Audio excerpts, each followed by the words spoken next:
Testing audio. Can you hear me? Kiko Kafu. Kiko Kafu. Can you hear me? Testing my audio. The other two. Oh, you can. I don't know how long Twitch keeps video streams live. I think it's 2 or 3 months, something like that, or maybe 1 month because I'm not a partner. I'm not sure, but I have the recordings, and the idea is I'm going to I'll be basically cutting parts of it and make a video tutorial, and I'll be putting it on YouTube. So I think it's just me and you today, man. Yeah, it's just showing you and me. So let's get started, and if people join in later on, that's fine. They can see the start of the stream. So I'll just minimize this and start up Max. So since you haven't seen the previous streams, I'll just quickly show you. This software for reference that I'm using, it's called PureRef. It's really cool. You should try it out. I really learned the other two. Oh, you have been there. Okay, sorry. Okay, nice, man. Glad to hear you learned it. So in that case, let's just start. So it was this. Okay. I should have renamed it. So first things first, I'm going to save my scene as, and I'll number this up and say modeling version 1 take one, save, and file, save as. This will be 3. Lighting version 1. All right. So, okay. Yeah. So I'll close a reference layer, and we'll consider this center guy as our main hero model. Yeah. So I'll take these two and group them in and say modeling helper is group and hide this. I don't need that. Model layer 1. What's in layer 1? Dimension box. So layer 1 can go into modeling helper group as well. So anything with modeling help, I'll keep it in here to keep things neat and tidy. Okay. I'm pressing G to turn on my grids. Now, for lighting, like I was saying, the best thing is to follow studio setups. My goal is to create something moody like this, like black on red background, or something like this kind of a thing. This blue and cold lighting with this kind of a setup is also cool. Even this is interesting for me. This could have been better if the guy wasn't there in the shot. And just 1 second, I just need to take this really important call. We've been working from home, so just 1 sec, dude. Just 2 minutes. Hello. Hadiraj, hello.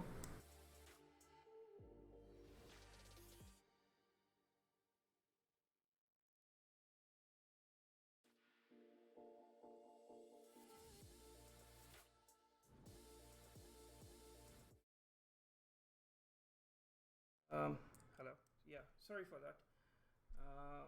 It was my boss calling me, so I had to pick it up. The corona thing, it's so serious that we've been working from home. So yeah, like I was saying, if this guy hadn't been in the shot, it's really nicely lit. As a matter of fact, hold on. I think this is the same shot. Yeah, see, same highlights. Yeah. So this is from what, photography school? Okay. Anyways, really, there are quite a few ways to light this thing, and best thing to search for is studio light setups. So studio light setup, and imitate what people do in studio lighting. So for example, if you see this or this, uh, let me just quickly open a few studio light setup uh, product. Yeah. So these are the some images. So usually camera will be here in the center and shooting in that direction. I think the top down view is a better option to see. So yeah, if he, oh, it's very small image. Okay, so your camera will be here. You get a key light. Fill is usually a bounce or a reflector card. Uh, this would be most probably your rim light or a strobe light. So this one will be a harsh light. This two will be really nice and soft lights. And same thing here. Another thing, if you notice in this image, you can see usually to have that limbo background, endless background effect, people have this curve in the background down here, right? So it helps to get rid of that sharp horizon line. Like here we have a very sharp horizon line, but so let me see if there is maybe let's say you are trying to shoot something like this yellow would be like this white where there is a small curve in the background. So um, lighting and interesting also for new. Oh yeah, man. Uh, once rendering is done, we'll take this up in Nuke and Photoshop very quickly to show how to merge the CG passes. That's going to be there. So yeah, basically you want to model something like this kind of a curved thing. Anything like, see, even here there is a curve on the back. So let's quickly do that. I mean, there are quite a few ways you can use NURBS, polygons, anything really. So environment plane. Did you start? Oh yeah, I'm starting, man. Can you see me?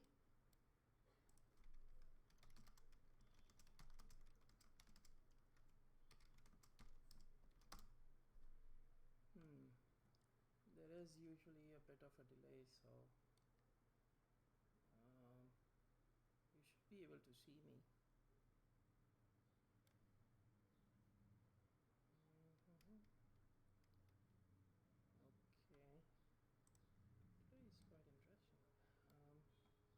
twitch.tv.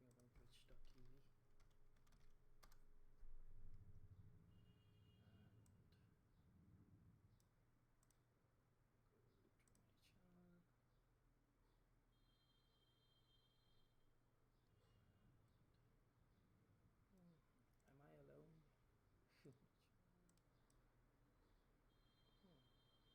I can't hear myself. Am I alone? Testing 1 2 3.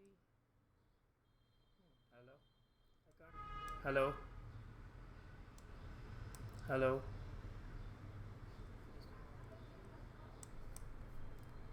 Hello. Hello. Oh yeah, I can hear myself. Hello. Okay. Hello. Hello. Chat. Oh yeah, I can hear myself. Hello. Oh, okay. I'm live, man. Hello. Okay, I can't see me. Hello. I'm live. Yeah, I can hear myself. Hello. Oh, okay. I'm live, man. Hello. Okay, I can't see me. Hello. I'm live. Yeah, I can hear myself. Hello. Oh, okay. I'm live, man. Hello. Okay, I can't see me. Hello. I'm live. Yeah, I can hear myself. Hello. Oh, okay. I'm live, man. Hello. Okay, I can't see me. Hello. I'm live. I can hear myself. Hello. Oh, okay. I'm live, man. Hello. Okay, I can't see me. Hello. I'm live. I can hear myself. Hello. Oh,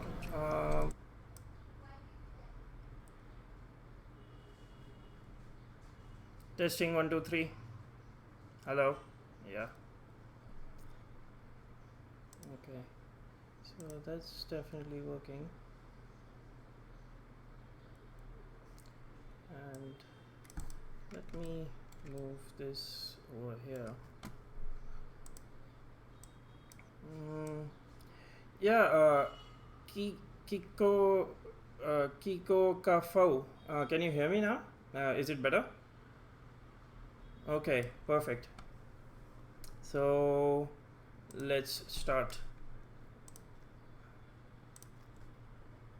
So okay, so like I was saying, sorry, I'll just quickly show this again in case you missed it. So this is the kind of lighting we are going to go with, this kind of a thing. I like this red on red background. We'll take a call on that very soon. But like I was showing on this on Google, if you want like infinite backgrounds, like if you wanted to shoot something like this, like infinite background, it could be a gradiented thing as well, doesn't matter. You want to have some curvature in your actual set, like see, if you see there is a curvature here and something like this, right? This will be a setup for background. So because we are going with studio lighting, I'll go with this. Hi Kaiser7, what's up, man? Welcome to the stream. Just started it.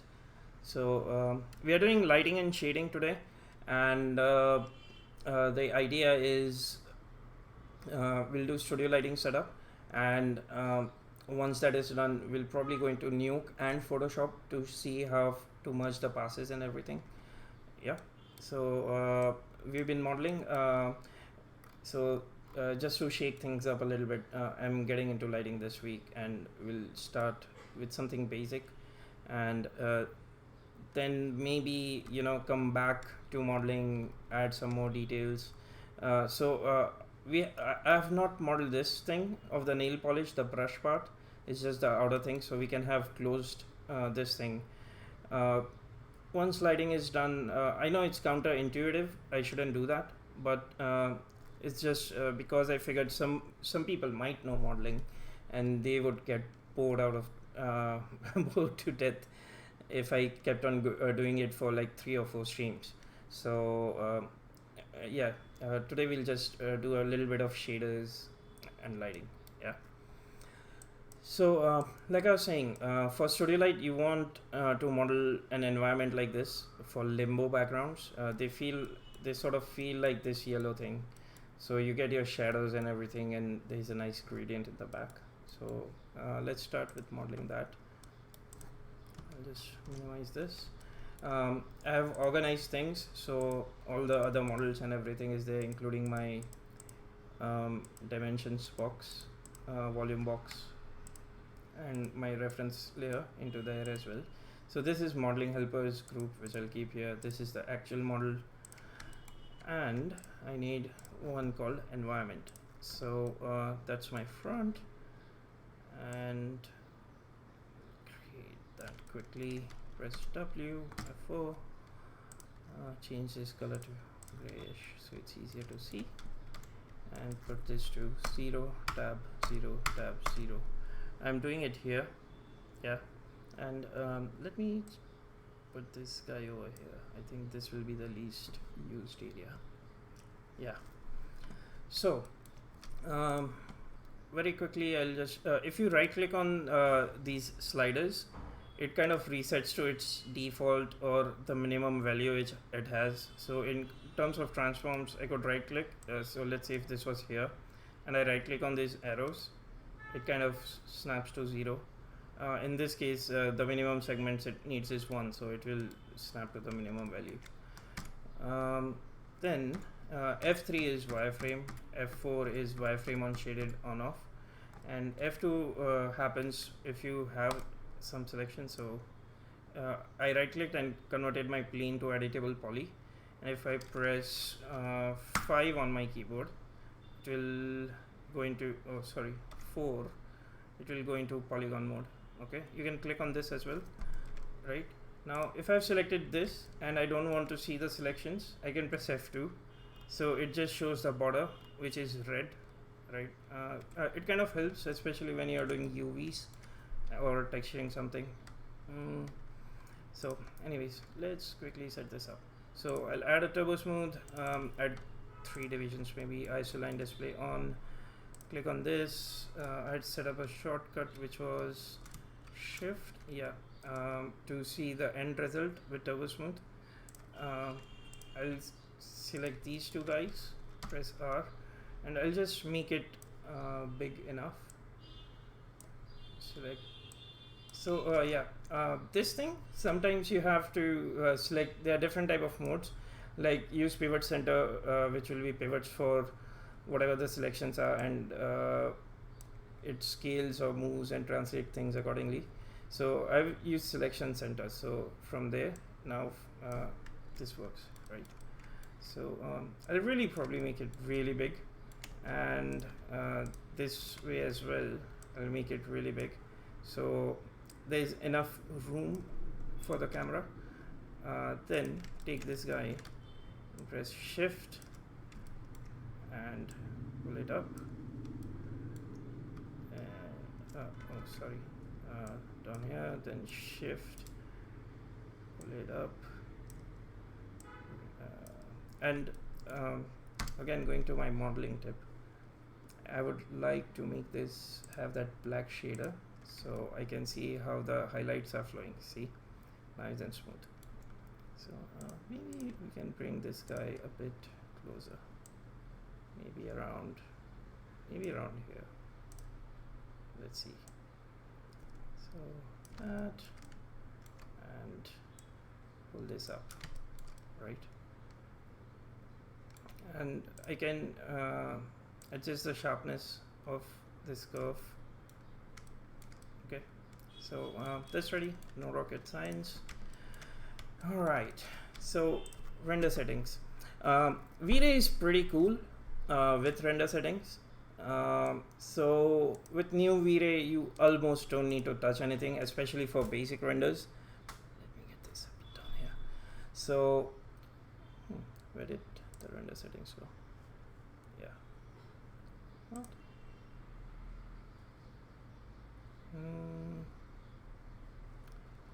For some reason, what do you suggest to begin with? Max Maya 3ds Max Houdini. So Kaiser, it depends what you want to do. What interests you? Modeling, texturing, FX, character animation. Which part of the process you like more? Write down that in chat and I'll talk about it. Yeah.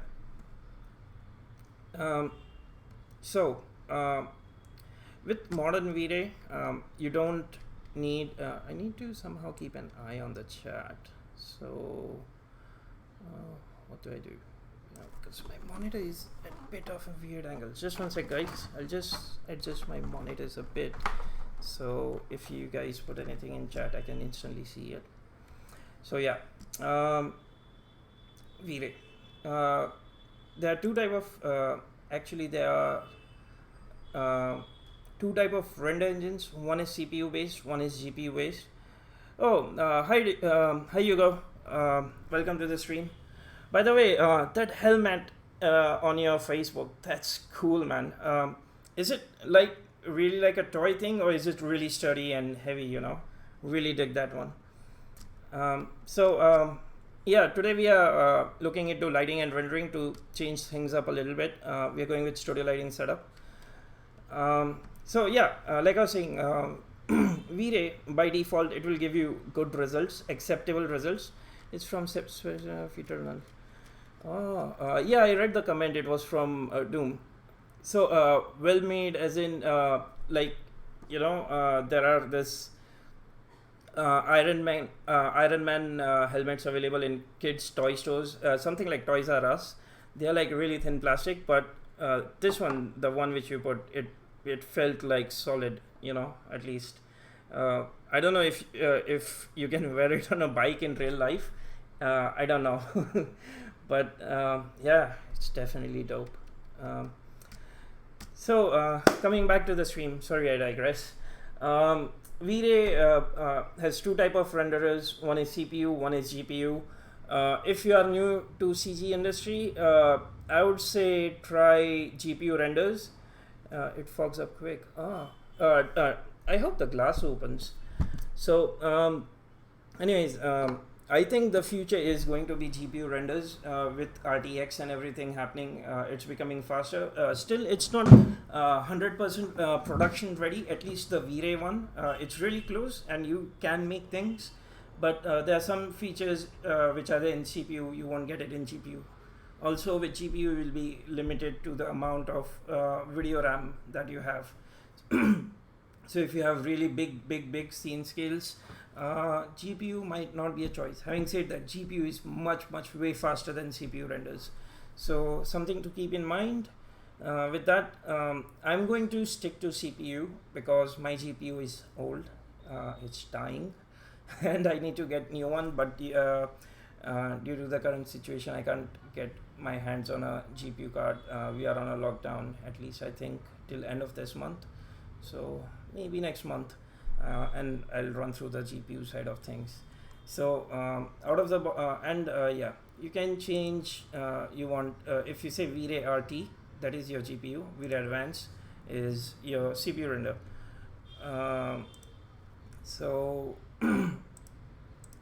There are two modes again: bucket and progressive. Progressive is something like this. I'll just let me just quickly start renderer and add something here. So while it happens, I need to quit. Under global switches, there's something called override material. If you check that on, and let's take this material, which is a V-Ray material, and just drag on this and say instance, right? and if I right click and do V-Ray VFB and press play, whoa, that is our first render. And you might think nothing is happening, but hold on, if you press alpha channel, there is our stuff there. See, is there? I'm not lying. But it's black because just like real world 3D renderers need light, otherwise it's not gonna work. You need lights. I mean, old renderers or in Maya it will take default lights and just give you a render, but that is something you don't want default lights to be lighting your stuff. So V-Ray light, I'm in lights menu, by the way, down here, and click on dome and just click once, and suddenly I have overwrite. Why is this so bright? Multiply is on 1. Interesting. Options invisible. Wow. This is too bright. It shouldn't be this bright. Let's see. Oh yeah. Sorry, it was my override material color. Anyways, I'm going to remove all the saturation and make it into something dark so I can see better. I think it's still too bright, but it could be my color clamping color things. I'll get onto those settings in a while. But the best part is I can come here, select this guy, press Z. Oops, not that guy. Have I got too many lights? Yeah, just one.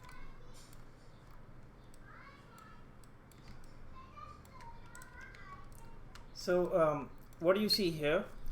This is this is how GPU and progressive renderers work. Okay, see how it starts cleaning the noise. Okay, versus if I'll just stop that, and also let me turn on conserve memory and low thread priority so I can stream. I'll get into those settings today, don't worry. If I change this from progressive to bucket and press render, you'll see that after it does my GI, see this small boxes? This is the old school classic way how things render, and man, my CPU is slow. Okay, but yeah, it will go through the whole thing, and let me actually just really turn down the settings so we can render, right? I'll put my noise threshold to 0.04. I'll put this thing to maybe 16. What is my, oh wow, okay. Let's go to 2000, I think. Actually 1500 should be fine. So 1500 by 1500. That's the size of this render. You can select, there are presets here like HD, PAL, whatever you want to use, 35 mm. Depends on what you're having, or you can just go custom and write down here. And then let's say I wanted square ratio like this, right? Once I click this lock, now I can go to 4000 and it will update. Other interesting thing over here is area to render, so it's rendering my full view. Then I can say selected, and if I do that, it will render the selected objects, I think. But the one interesting one is region and crop. So you can do a region render like that, for example, and if I hit render, and it didn't work. Interesting. So region. Okay, that's really strange. Crop. So let's say if I do this much crop,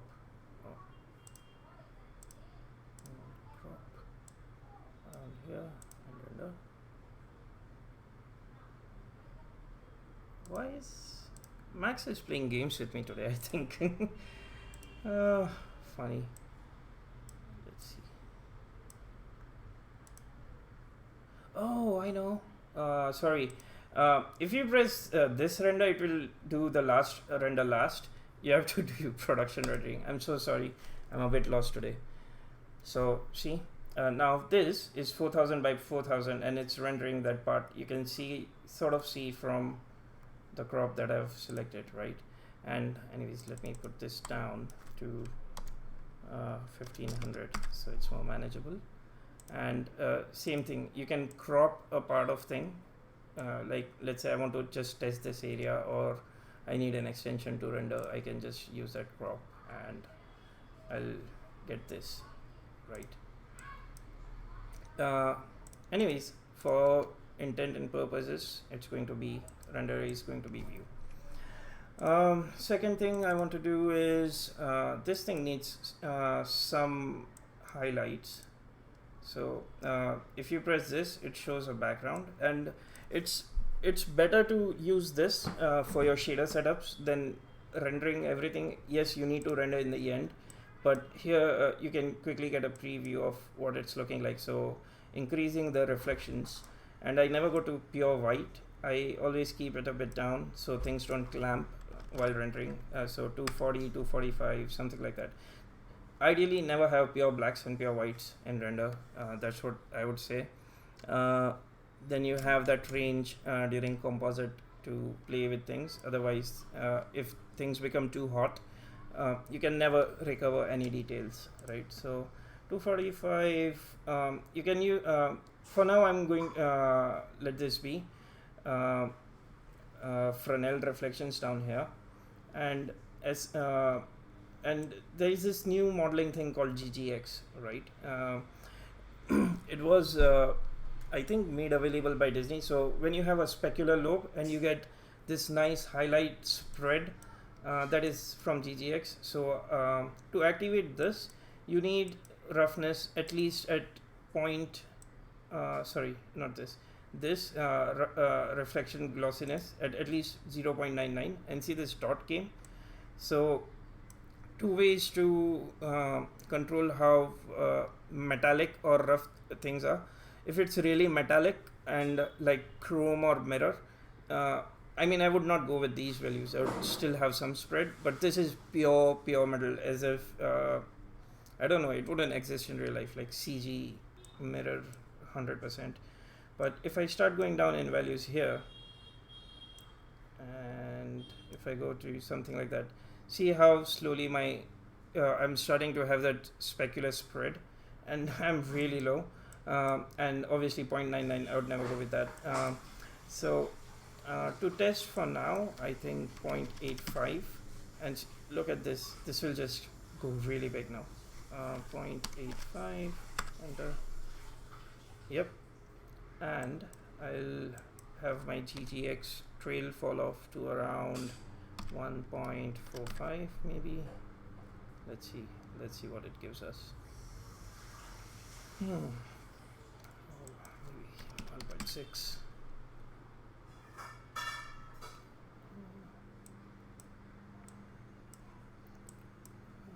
Go down to 0.9. I want it a bit sharper. Yep. Okay. So this would be something good to test the basic lighting. Yeah. Second thing, for the background, now I'll go and assign another shader. For this one, I'll make this pure white for now. Actually, I want to have this kind of blue dark lighting. Let's follow this guy. I'm taking this image from day one. So it's like navy bluish, right? So I'll go down there, do this, a little bit dark, more dark, and less saturation, somewhere around there. Yeah. Second thing, Now, like I was saying, that's a cool sphere. Haha. I use that to see how material is reacting before going into rendering, Kaiser. It's faster to not to render, right? Uh, I mean, ultimately, yes, you have to render and see it, but it's a good way to gauge how the material is reacting. So, if you want to put any map in reflections and control it, you have to turn this off. Otherwise, it won't affect at all. So, for example, I make this pure white, which I shouldn't, but let's say I have, and going to this in V-Ray, and next to override material right below it, there is an exclude list, and I'll rename this guy from plane to background. And if I click on my exclude list, I can select background and have it excluded from the default material that I have. And in IPR settings, there are two ways. So that play thing that I was doing in this V-Ray VFB, if I press play, it's IPR interactive rendering mode. So that settings are here as well. So they will be in image sampler. No. I was working on V-Ray next. Sorry. So so due to work from home, I have another PC just down here. This guy, and that thing has V-Ray next. I hope everyone is home and safe. Good wishes to everyone. Oh yeah, man. Doing work from home thing, so it's a total lockdown. So like I was saying, because of work from home, my office has V-Ray next. I have license for 3.7, and maybe if this continues next week, I'll use my office machine probably to show you guys V-Ray next. If that sounds good, let me know. But yeah, IPR options. It's under settings in V-Ray next. It has come under V-Ray. So you can say fit resolution to VFB. So if I press play here, right now as you can see it's 640 by 480. If I go like that, see it became 957 by 957 down here, and let me make that really absolutely clear. So see, if I make it smaller, if I turn this off, it will take resolution from here, from your render settings, and it is on forced progressive sampling. So under image sampler, the bucket thing that I was showing, bucket versus progressive, so this is always progressive. So let's go in here, and I'll zoom in to my guy. And sorry guys, I'm keeping it a bit. You should ask V-Ray for a trial of V-Ray for Nuke and show that. I would love to see V-Ray for Nuke more. Yeah, man. I'll ask. I'll write to Chaos Group and see if they can hook me up with V-Ray for Nuke. Having said that, Hugo, I had this question in my head as well, which I was probably going to ask in your stream tomorrow. Since 3D system in Nuke is so slow, like you had mentioned, why would someone want to render something in Nuke, like this kind of rendering, right? Because if they are animated characters, like 10 characters, for example, or like huge environments, it could become very laggy. I think I do see the point that if there is something very simple to do that in Nuke and render it out. But having said that, V-Ray is exactly same in Max Maya, and I'm sure it would be exactly same in Nuke, at least more or less. It will be the same materials. So things I show here, I'm pretty sure they'll be relevant in Nuke as well. Yeah. So well, V-Ray for Nuke is great for matte painting and yeah, exactly. I think for simpler things it might be easier, but I mean, maybe you can take volumetric data as well. So V-Ray has this thing called let me come here, V-Ray. where did it go? Yeah. So it's not for scenes, it would be for projections and paintings to make reflections and refractions. Yeah, exactly. I think maybe you can create a matte on a building and have those glasses selected in the matte painting as a black and white map, and put a V-Ray material on that to reflect the other matte paintings. I think that would be something cool to try out. So V-Ray has this thing called V-Ray volume grid, right? And basically what it does allows you is load up VDB files, and you can bring smoke and things in, and it's really efficient. I don't have a file on hand right now with me, but in future lessons, yes, once I go into effects side of things. Now this thing is clearly blowing out, and also I need a HDRI. So there's this really great free source, HDRI Haven. If you're using, they are free to use, 100% free CCO, but if you're making money out of it, just go and donate some money on Patreon or something, right? Yeah, he's doing excellent jobs with HDRIs, and he's even started this textures things. So 16K unclipped, free, support on Patreon. Anyways, I'll go on all, and I'll probably click on studio. So this is a new one here shot. I don't like these studio ones. I don't know, like it feels like a very cheap small studio, I'm sorry, but I mean the location feels very cheap and small. This looks interesting. And in indoor, I usually use this one because this, it feels like, yes, it could be a studio. It's nice and open. Yeah, Kaiser, it's amazing webpage. Like there are hundreds and hundreds of HDRI here. So this one is called Libombo, and usually if I have products or something like that, I use this HDR. Like I've used this like 1,000 times. I just desat it a little bit, and it feels like a big studio, and then I have my curve thing happening there. So without let's experiment with this one. I want to see what this one is looking like. I haven't tried it. My only complaint with this one is this hanging bed kind of thing in between. Anyways, let's see. I'm going to use 2K one for test renders. I think 6 megs is not bad. And where did it go? Yeah, work, max, scene assets, images, new folder, HDRI, save it there, take this and download this as well, save. Now let the fun begin.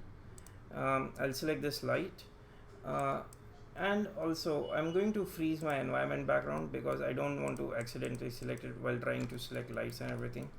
And this dome light, you can place it anywhere in the world.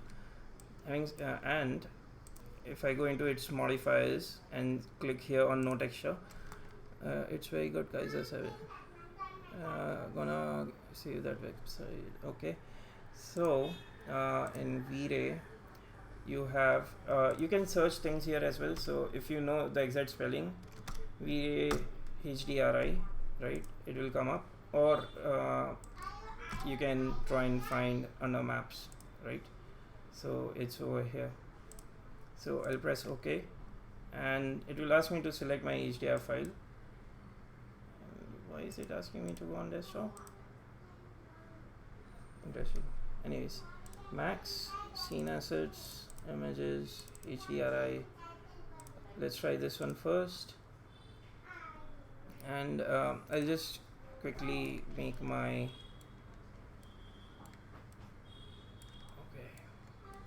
this thing is really blowing out. Let's see, rendering environment. Oh, this is why. No exposure control. Stop and play. Yeah, sorry guys. I thought something was wrong. I don't know when this thing happened. We'll get into exposure control and everything soon, but oh yeah, look at that. that is the HDR, right? And I'm going to move this around. I'll just zoom out a little bit and go to frontish view and align this guy on the back so it's the same. So there are two ways to do this, right? In dome light, if you say log texture to icon and then press E and rotate things around, oops, my snap is on.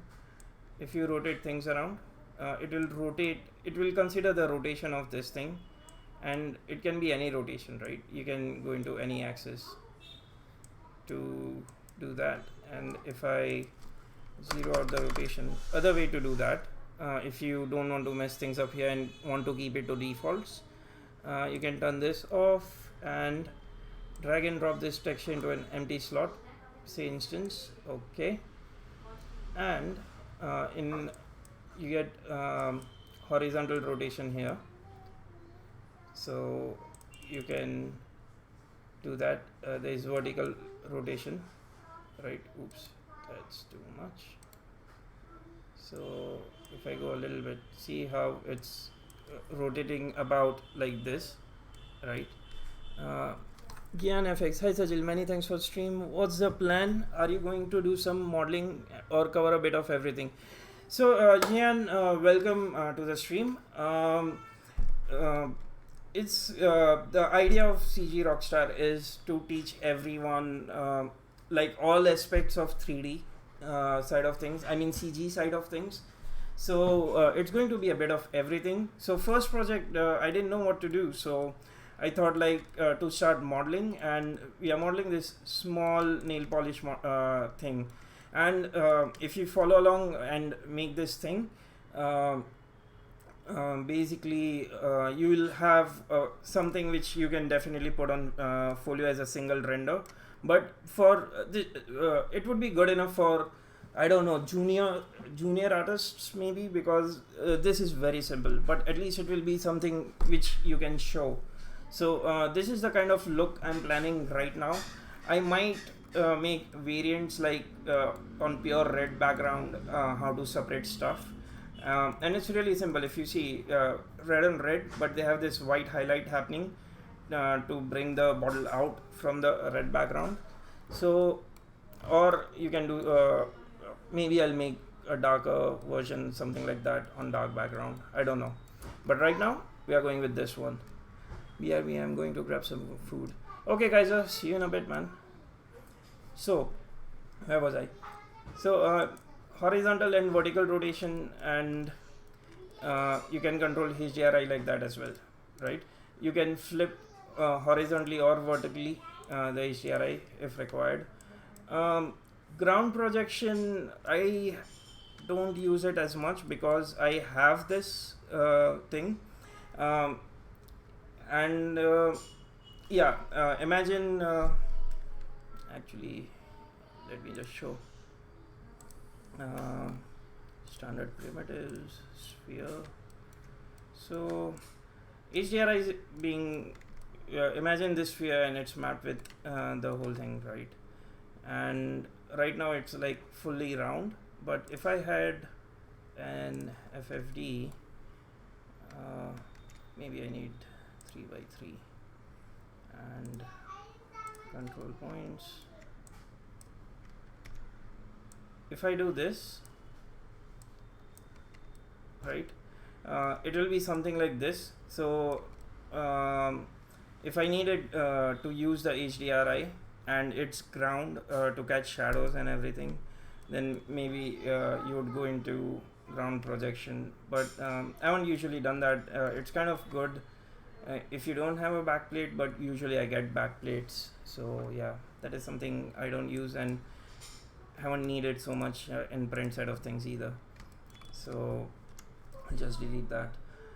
You can crop, there is RGB color and all this, but I usually don't touch all of this. If you want more sharpness, you can reduce this blur, but that means your render times will go up. Yeah. Anyways, so let's quickly try this HDRI and see what it's looking like. I'm going to rotate from here because I like all these things to stay around defaults, so I can move things around quickly.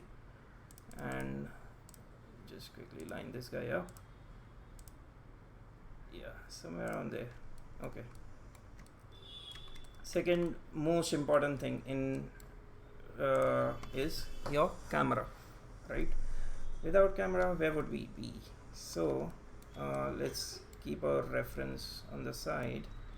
Select this guy, press zoom, and press shift F for save frames, and I'll go and configure my viewport. In save frames, I can say action and title save. Okay, and I get this bars which I can use to frame my objects. And let's see, how is this guy? I can rotate this as well. Let's see, is it grouped properly? Model, bottle, and cap. So I'm gonna group these two guys together so I can rotate them. Master, model, and in my so what is this called? Hierarchy. On the hierarchy tab, I'll say affect pivot only. Pivot is where your things rotate from, right? So I'm going to zero it out like I had shown last time. Then click right click here, W E. Oh yeah, see that snap that happened? R. This is why I quickly do WER a lot of times. I think I was talking about it in my last stream or the stream before it. So I'm gonna keep camera really simple and frontal, right? Now if I deselect everything and press Ctrl C in the viewport, I get a physical camera, right? And wow, I think I need to modify it for sure. So I have a preset of 35 full frame camera, right? If you are doing VFX or CG, and let's say someone has shot something on a crop sensor on not such a professional production, they might come and say that we had a crop sensor. So there is APS-C, Canon, APS-C, Nikon, Sony, etc. And I don't know which is this APS-H, but I have a Nikon very low end camera, so it has a crop sensor. So if I put my 55mm lens according to my APS-C, specify, so I usually turn this off, specify FOV, I go with focal length because that's how I'm used to due to my photography things. So let's say if I shot something with my 55mm camera, and I've selected APS-C, Nikon, Sony, so it would be same to mine if I can find it. No, it's my kid's bag. Just one sec, guys. Trying to find my camera, which is over here.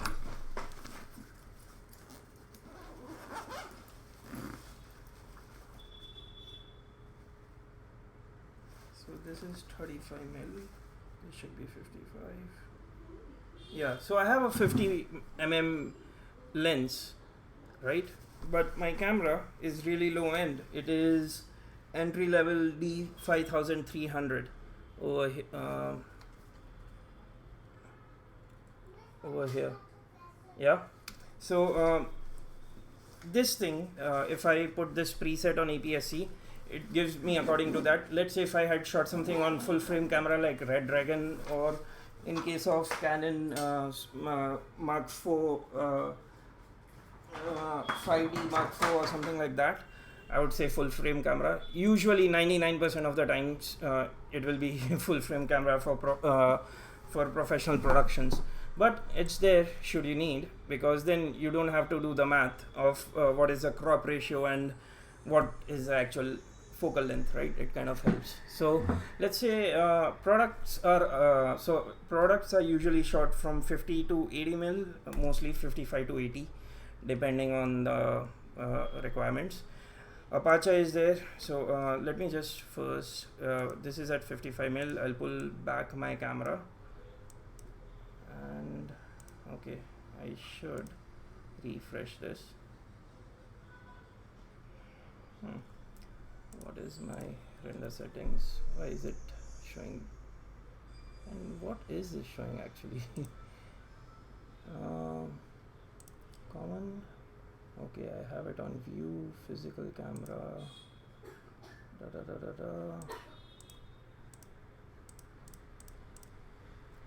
Okay.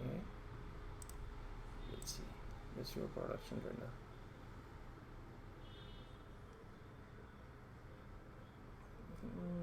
Okay.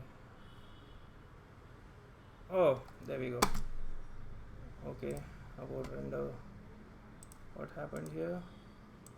Unhandled rendering last remakes. Okay, so V-Ray bugged out. I'll just save this.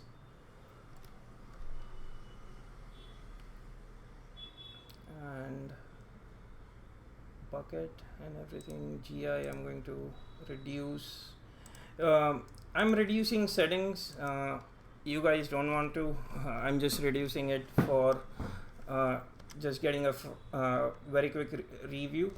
Turnaround times. Sorry, not review. So 50 and yeah, let's see. Yeah, see how fast the light cache went.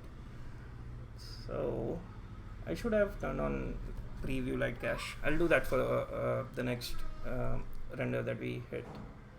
And it slowed down.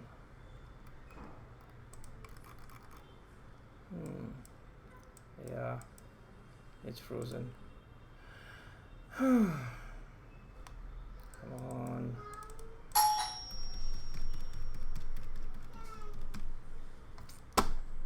Okay, I think my Max just froze. I should have restarted. Good thing I saved it. So let's just, and I'll put another one on start. Oh wow, OBS is really doing high this thing. Alright, it's okay. It's okay.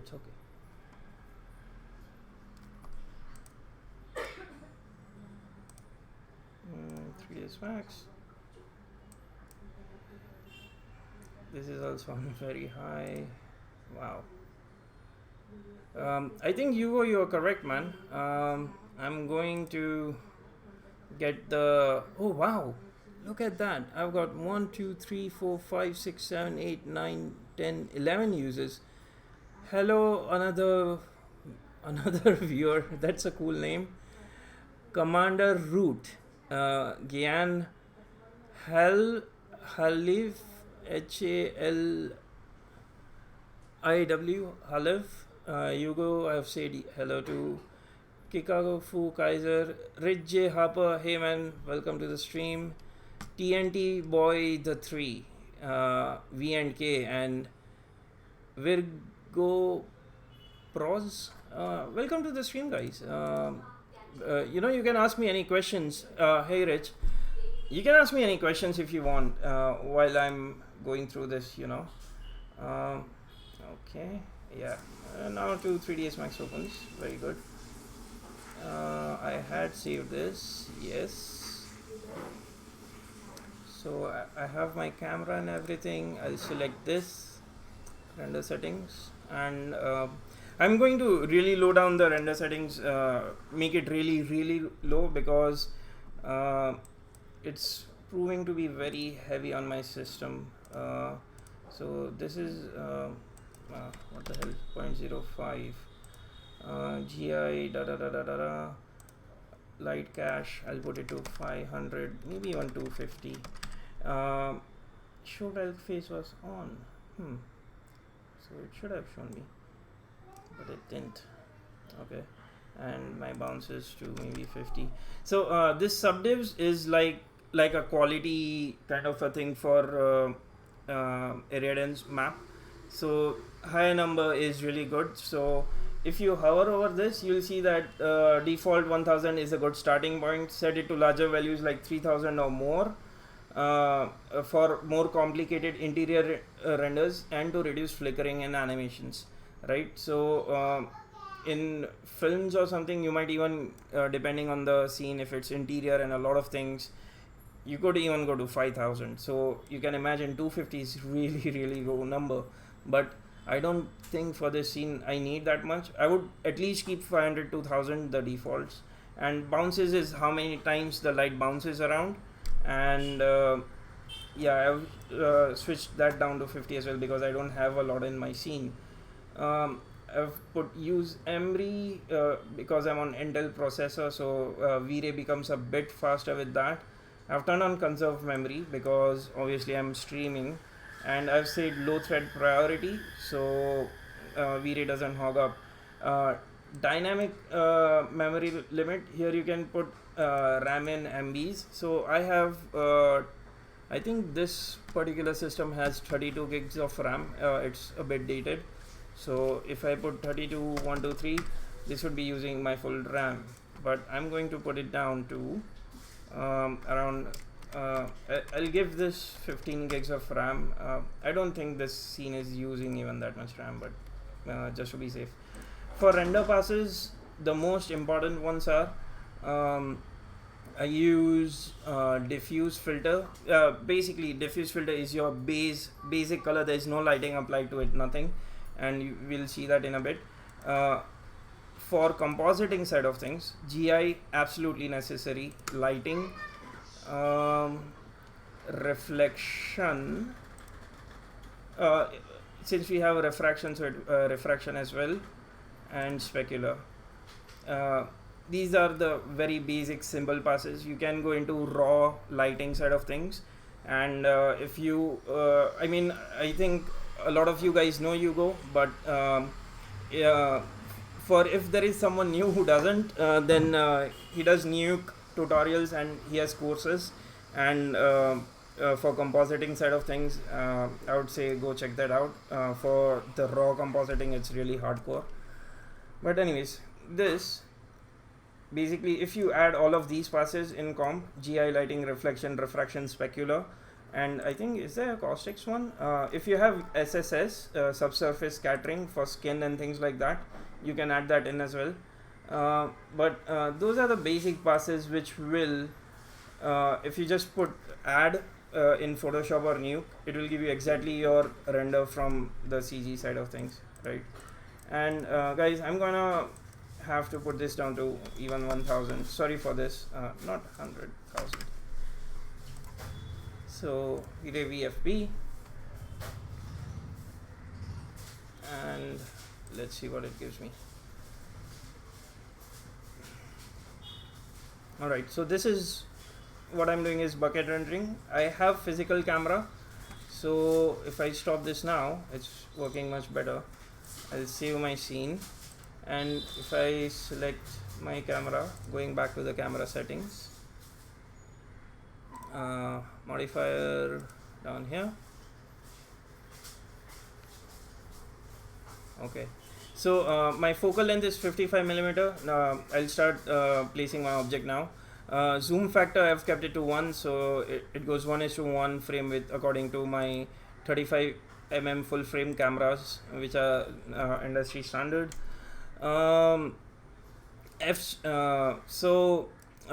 Usually this is on, so just turn this on to if you want to do it by camera lenses instead of field of view. I find this more comfortable. F-stop, so okay, so the smaller the aperture, the bigger the smaller the aperture. Basically in cameras there is this lens mechanism, right? So that is what f-stops are. So the bigger the f-stop, the smaller the opening of that hole in the lens, and the smaller you go in aperture sizes, the bigger hole opens, the aperture, the lens hole opens up more, and you get more light through the camera. Which means you get a lot of shallow depth of field as well. So aperture, so here this is a nice infographic, or actually just let's see on actual lens. So see f1.4, how big the opening of the lens is, and if you go to f8, see how little light it allows in, right? So see, and so let's put that in theory over here, right? My IPR mode is on. If I reduce the aperture, and nothing significant happened. Why is that? Am I rendering from my camera view?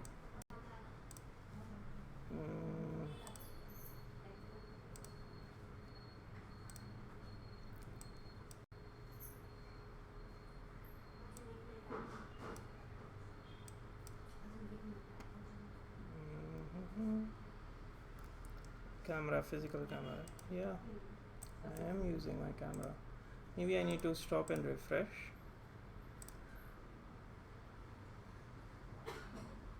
No, it's giving the same effects. Rendering environment. Okay. Exposure control. So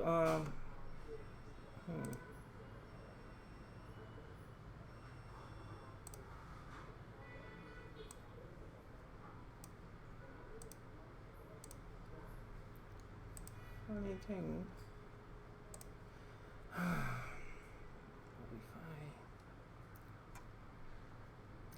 Is not working. That is the sorry guys, I'm just figuring out why is there no like this thing should have gone brighter. Having said that, this physical camera in this V-Ray version is from 3ds Max took V-Ray's camera and exposure install. Okay,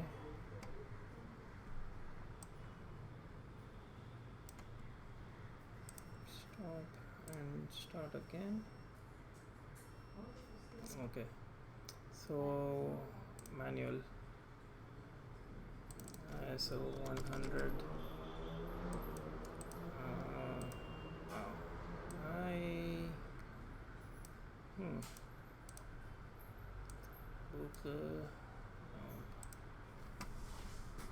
Okay.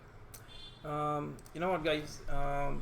This I've been using V-Ray camera, and if I go to this and click on camera and not standard camera, but under V-Ray there used to be camera, it's hidden, but for legacy reasons they have it. So let me open one of my files which has older V-Ray camera, and I'll be able to get things out. I have another Max open, which is a great thing. Let's see,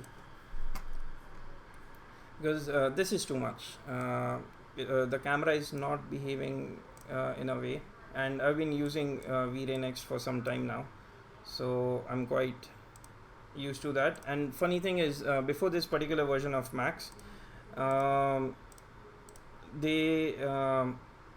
V-Ray camera used to be there, then they removed it because Max 3ds Max guys got it, and then they bought it in again, you know. So let's see, Max scenes unit setup, I think. See, what is this? No, this won't have it. Downloads. Okay, Telegram desktop. Do I have a Max file here? Test light rig. Just 1 second, guys. Just finding one quick file to import the camera in, or I might be able to do camera 3ds 2018 physical new versions solution. Okay, in the recent page, create V-Ray camera with physical camera. Okay, so here's the script. If you want that, so it went into because 3ds Max bought that camera code from V-Ray guys. It went into this, and now in V-Ray Next they have again come back with this camera because people were not happy with what Autodesk does. And we can clearly see it's not working correctly. So yeah, let's stop that.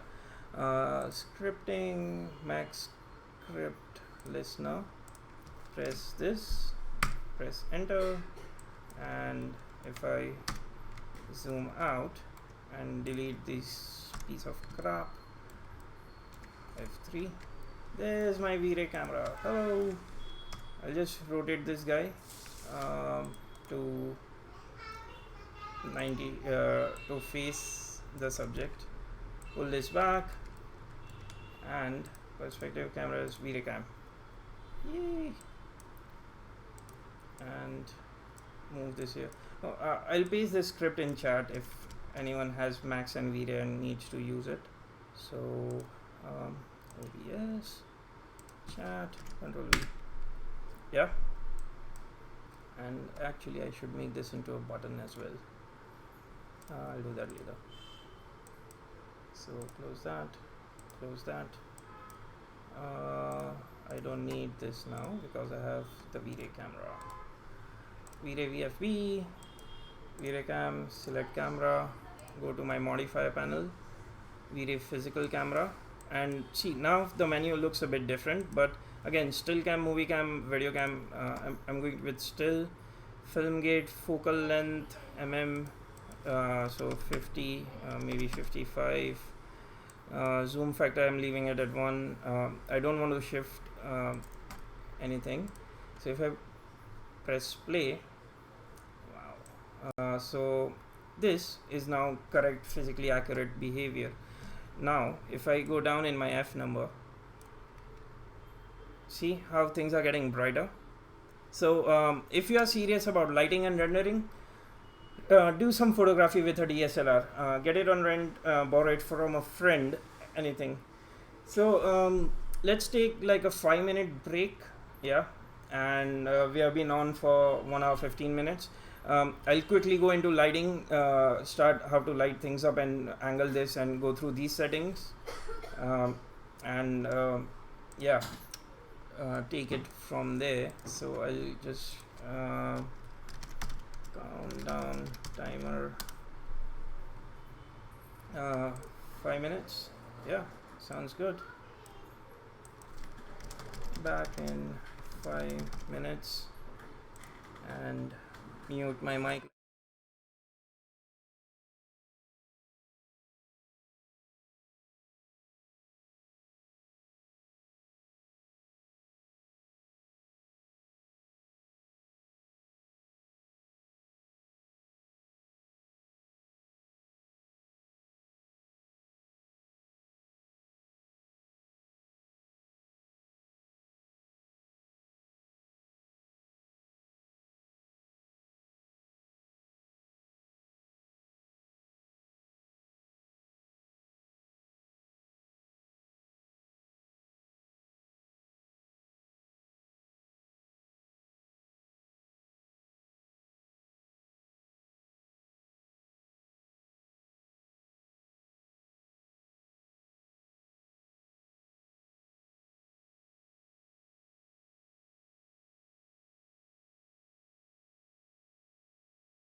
Okay.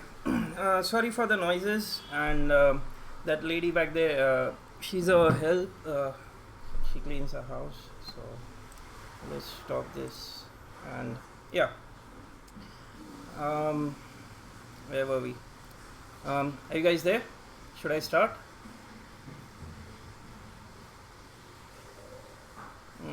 Anyone in chat?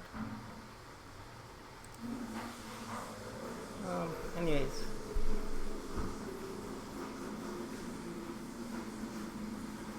Hello? Can you guys hear me?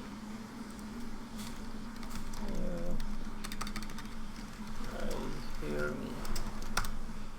Okay, okay, cool. So, just like normal camera, I've set my FOV to 55 and I'll probably go with f number of 4. Then this is your color balance, D65, 55. I leave it at default unless you have something custom. This is shutter speed in seconds, so I'm at 1:200. So if I bring this down, like maybe if I want 1 second, so this will expose for 1 second, sort of equivalent thing, right? So let's see, 1/10 of a second. It's too bright, so 1/20th. 1/20th or 1/2 a second roughly. Yeah, we're going with dark mode, and let's get this guy.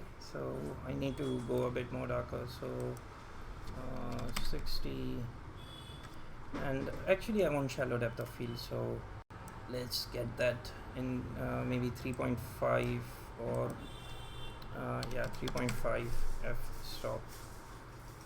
I'm not turning DOF right now because we are doing lighting, and maybe let's see, needs to be a bit more darker actually, so 189, maybe 90. Yeah, okay, cool. So and let me make this really small, zoom into this and keep my reference over here, and I'll bring my V-Ray messages down here, so if something goes wrong I can see. That's my camera name. Okay, so let's position the camera. I'll probably go in there, middle mouse, and I'm trying to frame this in this. And one more cool thing that you can do is you see this grid which is coming, that's my V-Ray camera grid, and that setting should be in not bokeh, not sampling, not distortion, show cone. I'll say while selected only, horizon line, don't really need that. Let's say never, I don't need that right now. But there are some cool, there is a cool script. I'll probably share it in little things when things get a bit more advanced. And zoom this out.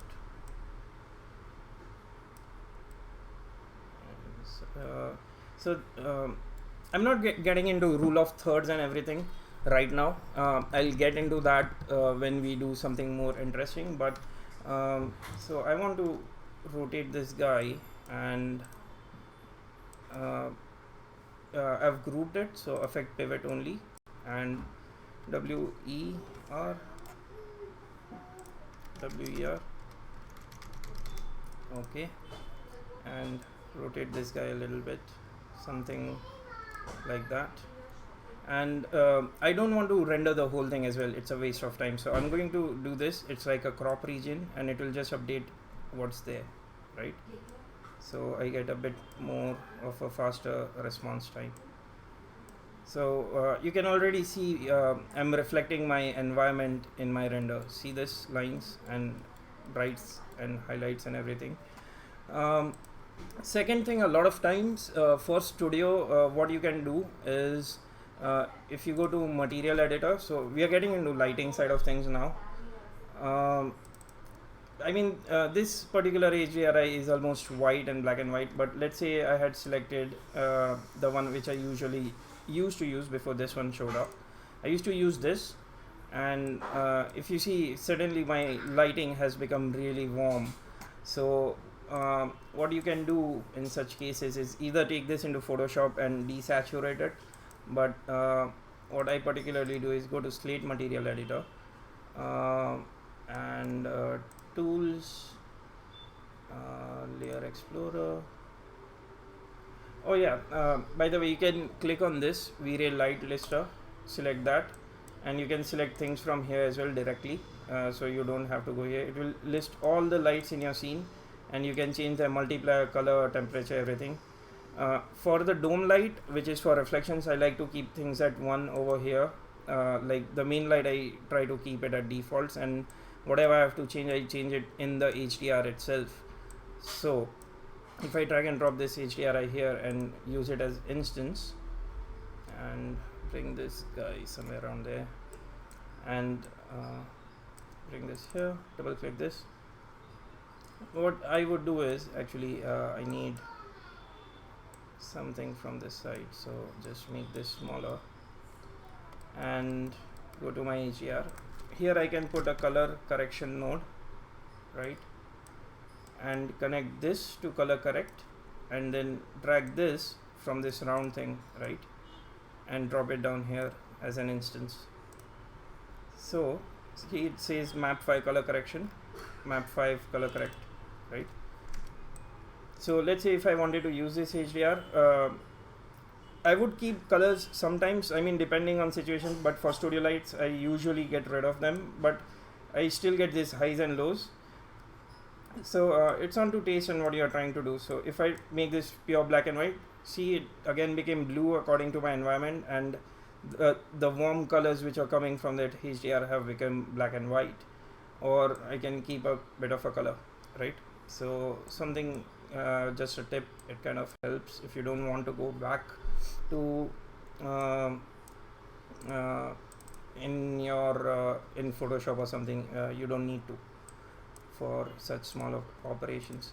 So for this particular one, this is new HDRI. I'm going to try that. Let's see how it looks, and I'm gonna keep color correct node in between, but I'm gonna keep colors coming in from there for this instance. If I don't like it, I can always change that.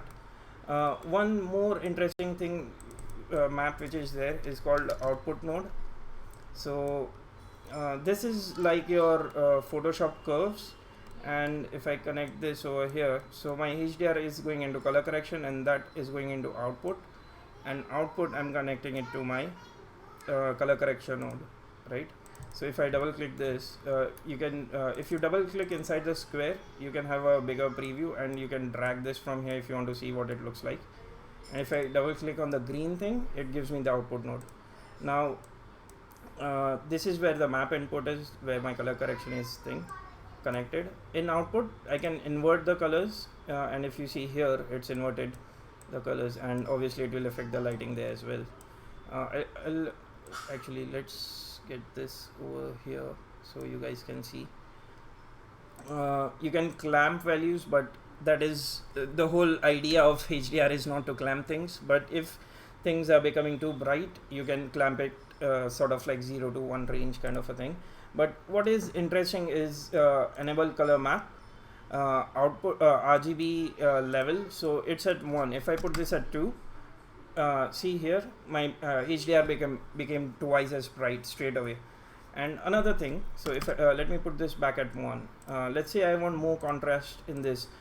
Oh yeah, by the way, in color corrector node, if you saw contrast here, brightness contrast, don't touch this. This is a piece of crap. It doesn't work properly. What you want to do is go into advanced and play with gamma, contrast, pivot, and lift and offset. But that stuff for contrast, like I said, I usually like to do it with output. So because it's like Photoshop curves, and I can see what's happening. So see, right side, top right corner is the whites, this guy is the blacks, and here's the gradient. As you can see, because I added those 2 points, how contrasty this gradient here became, and similarly it affects my image up there. So if I go here and see, now it's like sort of linear, right? So you can add contrast, or if you don't want 2 points, you just want overall bright or dark, you can have a single point and move it somewhere here. If you right click on this, you use Bezier smooth always, so you can smooth out the curve and the transition is not so harsh. So if I wanted to make things darker, I can go like that, maybe make this closer and go really dark, right? Or if I wanted to go brighter, I can go like that, right? Just like Photoshop. And let's say if my darks were too black, I can lift my darks up. So see the flow here, it became like grayish instead of the black it was. And similarly for whites, you can go up, by the way.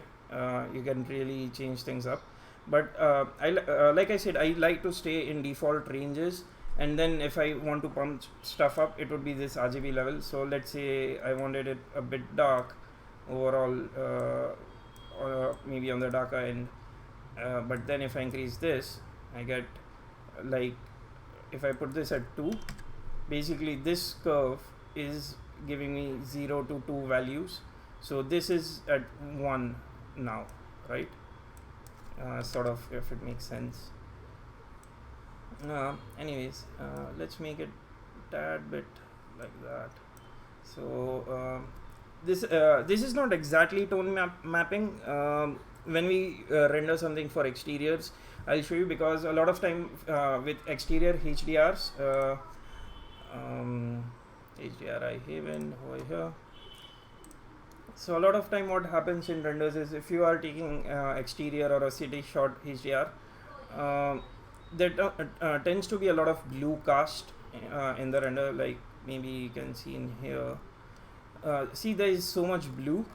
That blue is coming from this guy, and you can use Nuke or Photoshop to have the upper half selected, and then just desat it a little bit in Photoshop, and then you'll get much more natural colors. But anyways, that's a topic for next time. So our HDR, let's see a good angle and what is giving us good reflections of the back. And yeah, so right now I'm at 13.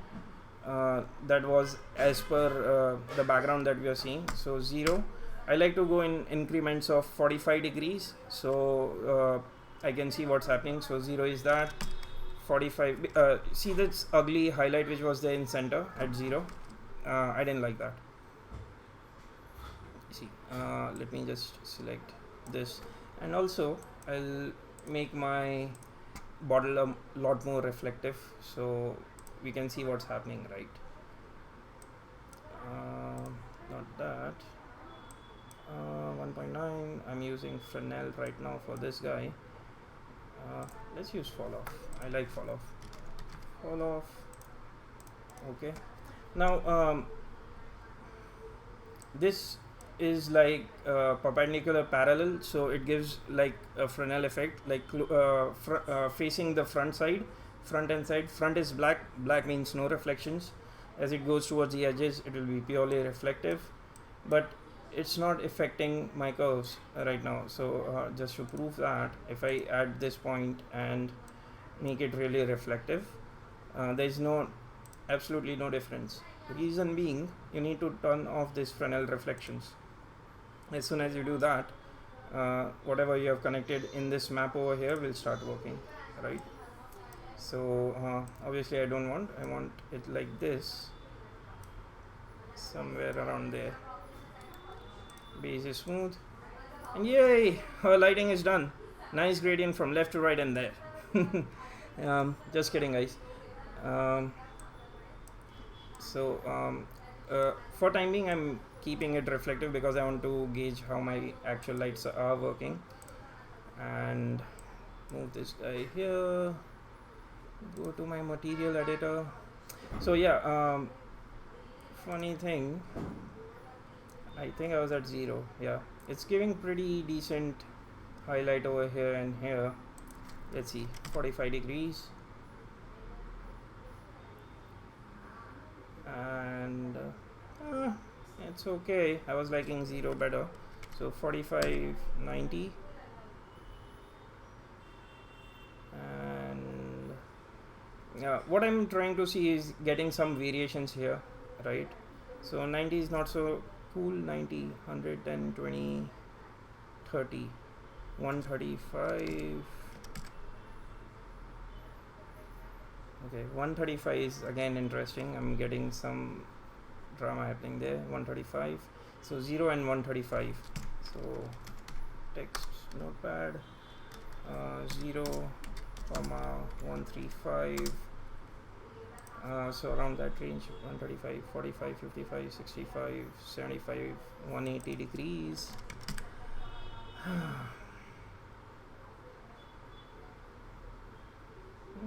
Okay, something is happening. 180 is not bad. Not bad. 180, it's not good either, but hey, 180, then 180, 90, 110, 80, 90, 110, 20, 225, 225. Oh, that's really nice. Okay, this one is talking to me because I mean, yes, you shouldn't have this kind of bands. Only this small white bit in between is bothering me. But I'm going to tone down this HDR really too much and then actually use just the studio lights. I like to get these variations because, like, one thing about CG renders is people usually don't, at least a lot of people didn't used to use HDRs for such shots because it's studio lit, right? But even when you're shooting in a studio, maybe really turning off the lights around and so it's really dark.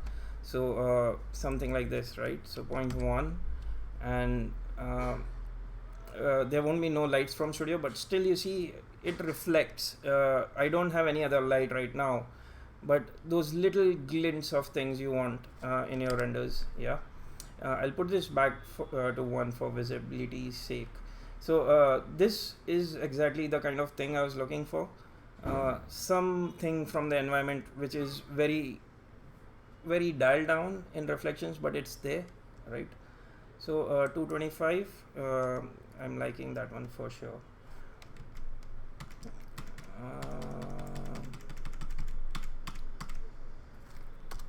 225,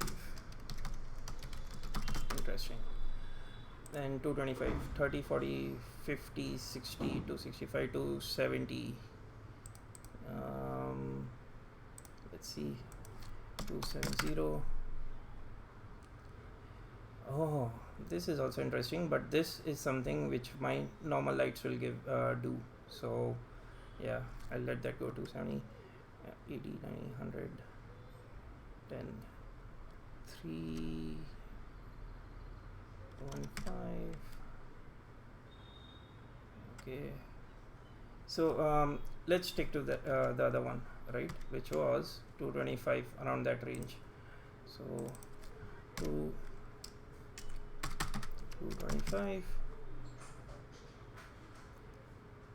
and if I move things around a little bit, let's try not to get too much in center either. It's going the other way, so I need to come down. 219, maybe closer to the right side. 212, somewhere like that, maybe. This is too strong, but then again I'm gonna put this down to 0.2. So now I'm shutting down the lights of my studio. Imagine if it was like in real life. Still these pings are too high, so I'm going to rotate the environment around so I don't get such a harsh ping over there, because end of the day we are trying to get this look over here, right? And when I put my lights, I don't want an extra ping over there. So Whew. 208, maybe 190. Let's see. 180. Yeah, they should do. I'm getting some interesting things happening over there. So 175 maybe. Okay. Oh, what? 175, dude. 175. Okay. Let's keep it at that for now. Actually, no. I'm not liking this. So 180.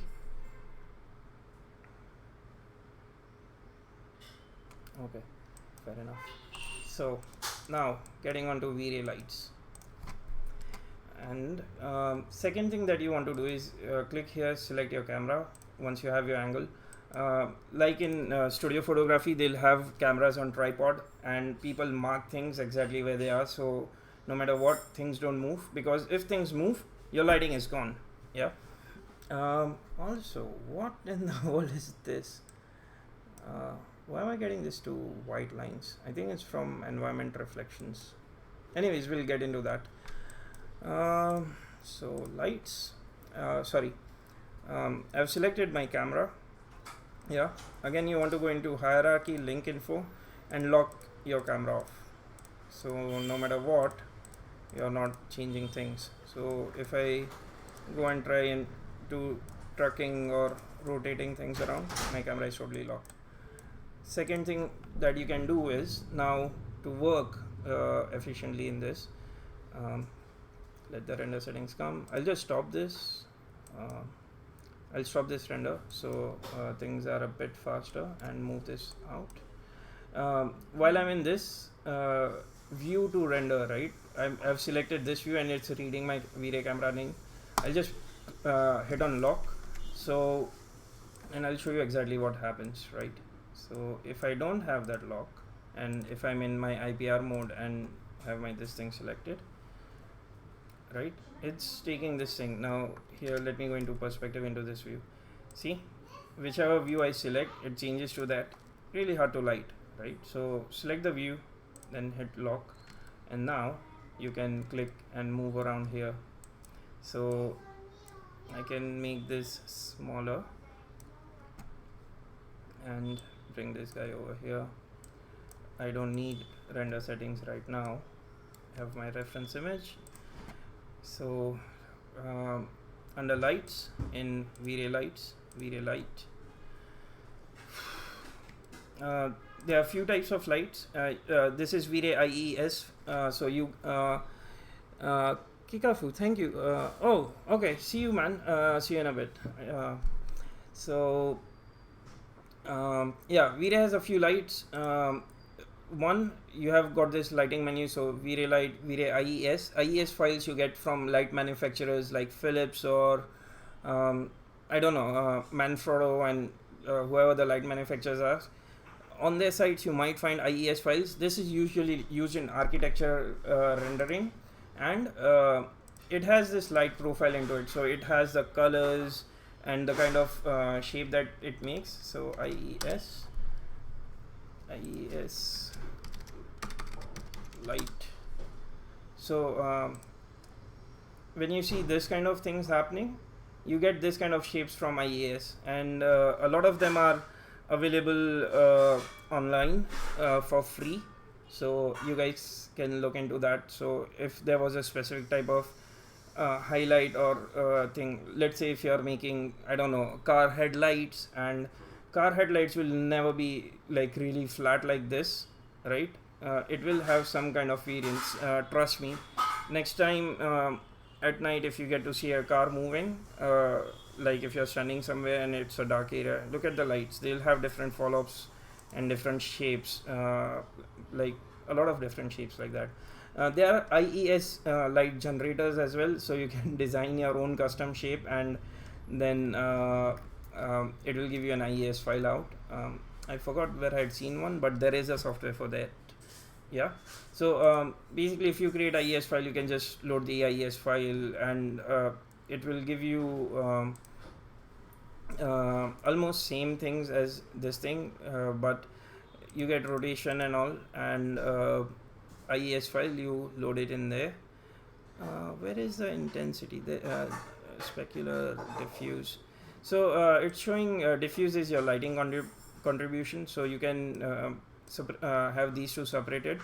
So just diffuse lighting, you can pump it up with this, and specular is basically your those reflection and highlights and pings, and you can control that separately.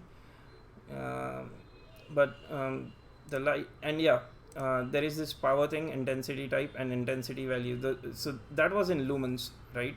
That's how lights work in real world. So this is actually physical, scientific based kind of a thing, sort of.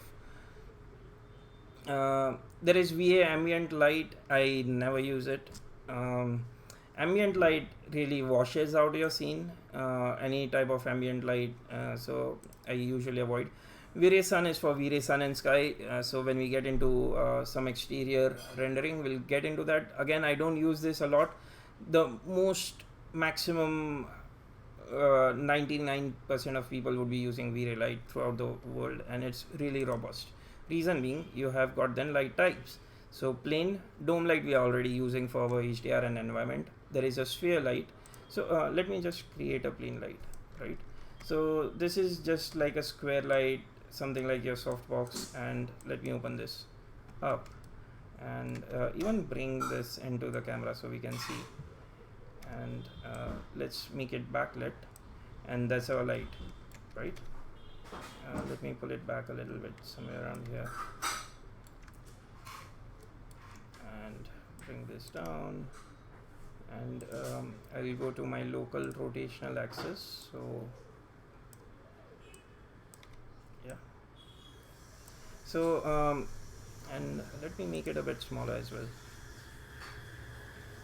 So rectangle disk light, sorry, here half length and half width. Okay, so right now I have a square. If I want to make it directional like spotlight, I can do this, and if I select, while selected excuse me please, see this cone, it starts behaving like a soft spotlight where light is going in a particular direction. The good thing about that is when you have this kind of a light, if directionality is 0, what happens is sometimes see this harsh line over here, that is because that is where the light is, right? And it kind of gives a weird cutoff. So if you add just a little bit, it becomes ever so slightly softer, and it kind of helps, right? So light types, so there is plane, there is dome, which was the dome light that we used for environmental reflections. Then there is spherical light.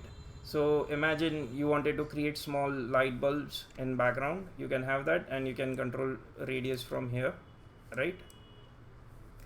There is mesh light. So here you can select anything like a physical mesh object if you have modeled to act as a light. And let me decrease this multiply, it's way too bright. 5. Let's say I have let's say the famous teapot. So and select my light, mesh light, and if I select mesh, is my mesh, okay, mesh light options, right? Pick mesh and select this, and bring this guy here. See, my teapot is a light, right? And you can see that teapot is added here as well. I can extract mesh as a node, right? So I can bring back my this thing. And now why would you use mesh light, right? Apart from the obvious reason, because in material as well there is something called V-Ray light material. But if it's as a true mesh light, then you're shadowing and you get all the options in the light. versus if I take this, take material editor and get this material, and if I tell it's a V-Ray light material, essentially it's the same thing, it's just V-Ray light material, but it gives you better options. So V-Ray light material and apply it to this teapot, right? And why is this not rendering? Radius, segments, handle, body, da da da da da. Object properties. Okay, let's refresh this.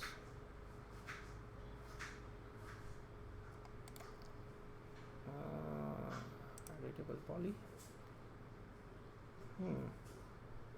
Interesting. It's not. Oh yeah. It's not taking that because I have not excluded this teapot, right? I have a material override, like a global material override happening. So if I go to my global switches and exclude teapot 2, is it teapot 1? What is its name? Teapot 1. So if I exclude and put it here, and let's see,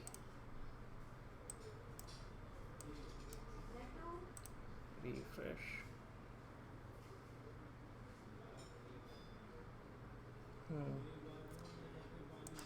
Anyways, right now it's I don't know, I excluded it. Teapot 1, it's called teapot 1, teapot 001, let's name it teapot, exclude. Okay. Funny, it's not excluding this one, I don't know why. We'll look into that later on. Okay, what I can do is turn off my global override for a while, right, and refresh this.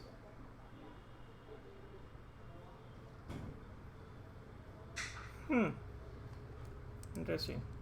So maybe anyways, before converting this to a light, I would always suggest keep a backup, make a duplicate of your object and then backup, because it's tend to it gives problems time and again. But going to my point, if I add this white shader, and it's I'm damn sure I turned this override material off. What in the... okay, let's see. Yeah, I think IPR was not updated. I had to stop it instead of refresh it. But if I do this, see, this is also same thing as the light.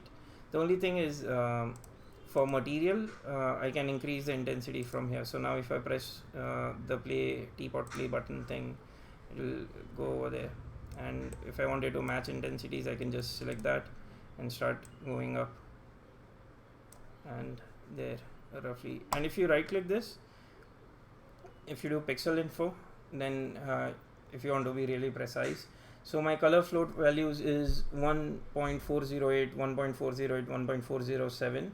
That's the true intensity in floating points, and for this one it's 812, right? So I can increase this further, and 1.124, 1.406, 3.6, maybe 4 might get me there, 1.245, so maybe 8, let's see. Oh, okay, too much, maybe 7. So you get the idea, right? You can play with the intensities and see how bright or strong your light is. But this is where the limitation of self-illumination thing comes in. If I have mesh light, then I have got all the lighting options, right? Visible to camera, this, that, sampling, viewport, but most of them interesting ones are here. So okay, moving on to the light types. Can I delete this? No. So if I change from mesh to disk, will it do it? Yeah. So disk is basically, if you wanted like a sunlight kind of a thing, right? So it gives you a disc shape. It's a flat disc. Again, to make if you do directional thing, you'll get like more like a spotlight, right? And let's point it at our guy here, right? So yeah, so those are the basic controls. So let's start lighting. I'll select plane, and since we are replicating studio setup, I'll open this up like a real softbox would, but instead of 0, I'll just put a little bit of directionality to it because of that black harsh line, right? I want to zero out my rotations and keep things simple and try and be as quick as possible for this. So 0 0 0, press E, go into your view mode and zero out the rotations. Yeah, move this guy up. So let's start replicating this thing. Actually, there is one more thing I want to show you before we go into that. So if I see this light right down here, a little bit down there, and I'll make this like 2 by 2, and this is the units that we have. So it is like physically sized light, right? So you can even go on to web pages of known light manufacturers and see what their softbox sizes are, etc., to get a similar result. Now you can see this thing also has texture. There is one cool texture called V-Ray Softbox. So V-Ray Softbox. Now this thing you can make it with gradient maps as well. Yeah, but if you have V-Ray, it's such a good thing to have. Because it has like real world softbox kind of things. Like I said, if you really go deep into gradient maps, you can make this by yourself for any other renderer as well. But life is just a bit easier. So if my texture is on, in texture there is V-Ray Softbox. Now if I change my base color, I can change it from here, right? Pure red, pure white. If I change my color here now, I don't think it will make any changes because I have a texture connected, right?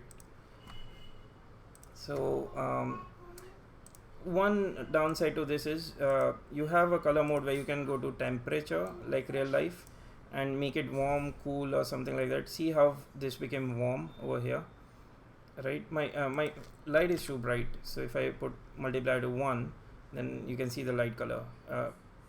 Above 1, when you start going, the light itself becomes white, but in the fall off you get this warmer tones, right? Or you can go to the cooler side, and when you drag, this thing interactively changes. So if someone comes, hey, I want warm light, cool light, just use that. It's really fast. So yeah, going on to the softbox texture. So if you go here, and you can select a base color. Now sadly here I don't have the temperature thing, but lights are usually, it's never this saturated. So when someone says warm, you want to stay in this kind of a zone, like don't go above this, somewhere like this, and see you're getting nice warm tones, right? And again, rule of thumb, never be at 255. I just never like it to be at exact whites or blacks. And maybe I can go a bit more warmer if I want. And now I'm just looking at this guy, right?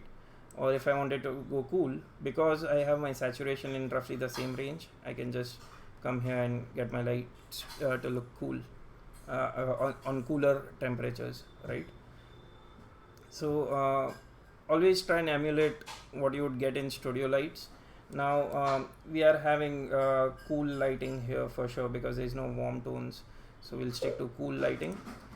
Now selecting back the softbox, you can have this at pure white. So let me just copy this color and go to pure white, and you can have a tint color and turn this check mark on, and if you increase the value, it will it's same thing as almost like base color, but imagine the light has a gel. So if you wanted to mix two colors, let's say you're simulating something like okay, your initial light is warm, but then you want to mix, I don't know, green gel to it. So tint is what it is. Like if I reduce the tint amount, like at 0.5, it will have a mixture of both. Again, with base color, you can again add another texture map if you want, like gobos or something like that, or a black and white map or something. Yeah. So that is all on the kind of light design you want to do. So I'll make this white, and I'll go with a little bit of blue tint around there and reduce the saturation, and my blue color should be around somewhere like that, natural blue. Yeah, and maybe a bit more. Okay. Now another thing which is there is hotspot, and let's turn off tint for a while. And what is, oh yeah, I'm going to put my light multiplier to 1 so you can see the changes. So turning hotspot on and off, it gives like sort of a hotspot thing, like how softbox, imagine, let me show you, if you haven't seen, I mean a lot of you would have seen softboxes, but still, softbox. So softbox are something like this, you get in different things as well, like circular, octagon and things like that. But essentially what's happening is, see this light over here, this kind of a light, it goes inside the softbox. There's a big reflective reflective thing inside, which looks like metallic or chrome kind of a thing. I'll show you. Yeah, it looks like that, like this guy, right? And then this white thing on top, or even this guy, see, and then there is a white semi-transparent cloth through which the light comes. So when you if the light intensity is not too high, then you can see this disc, but this little things will give a little bit flare to your lighting, and it will show different results, right?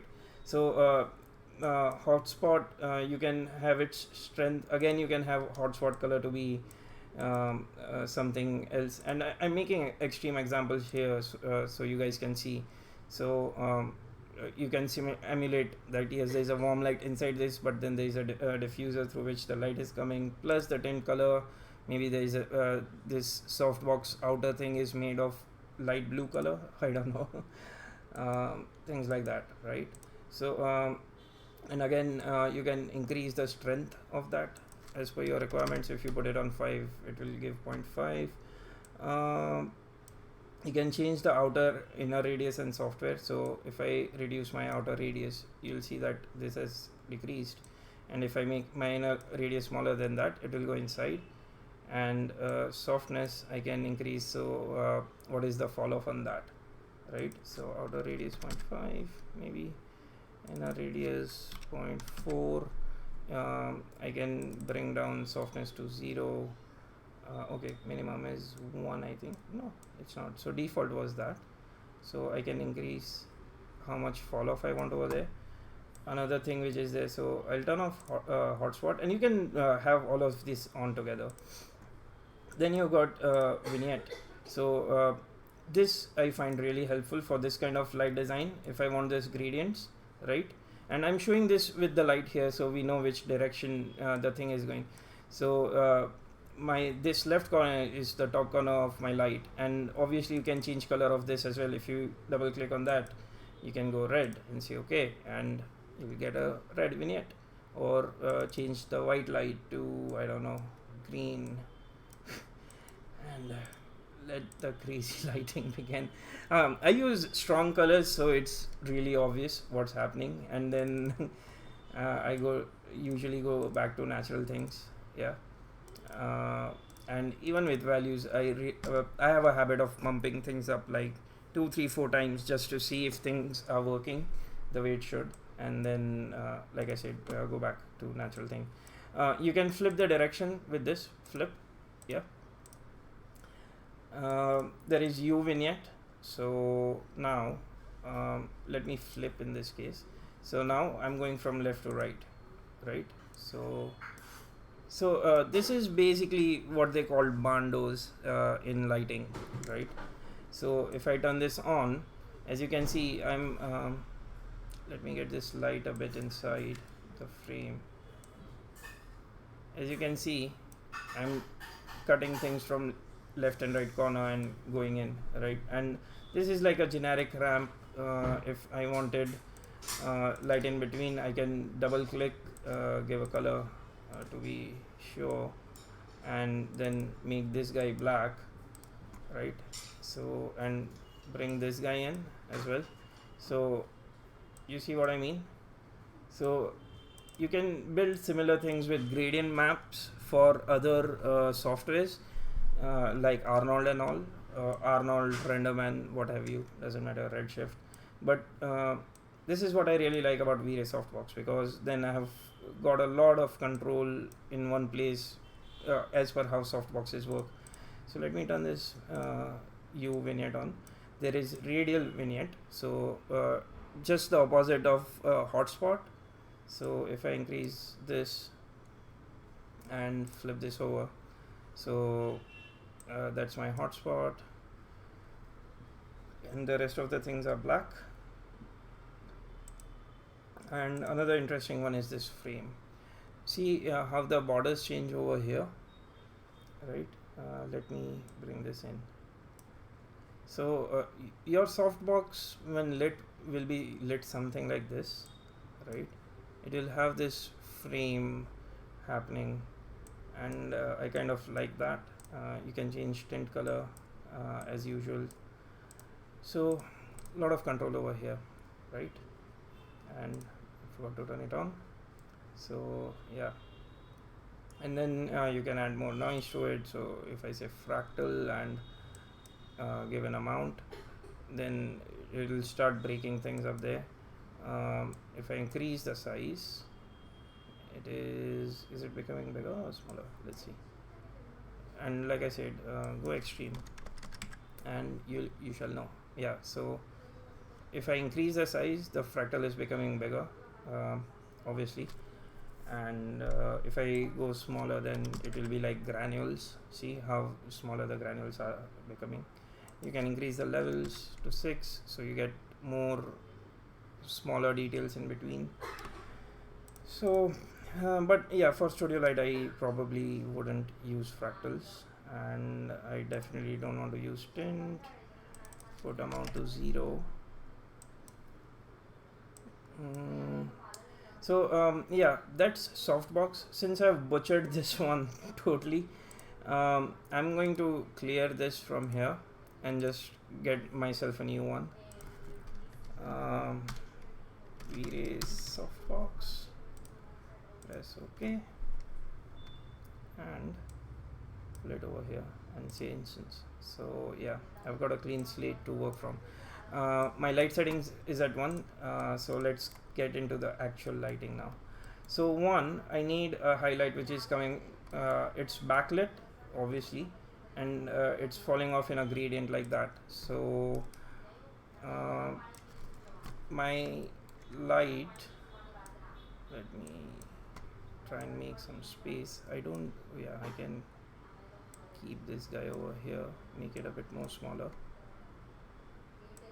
Also the material on my bottle is incorrect right now. I should probably change that. Actually I will. And let's see at the actual reference, right?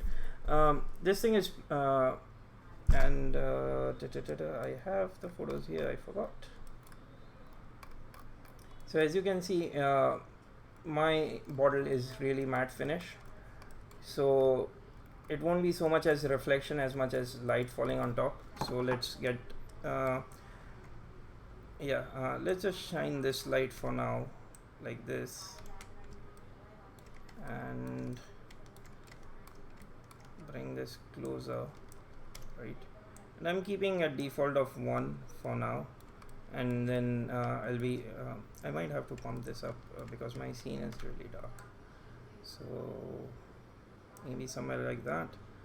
1.5 so I can see.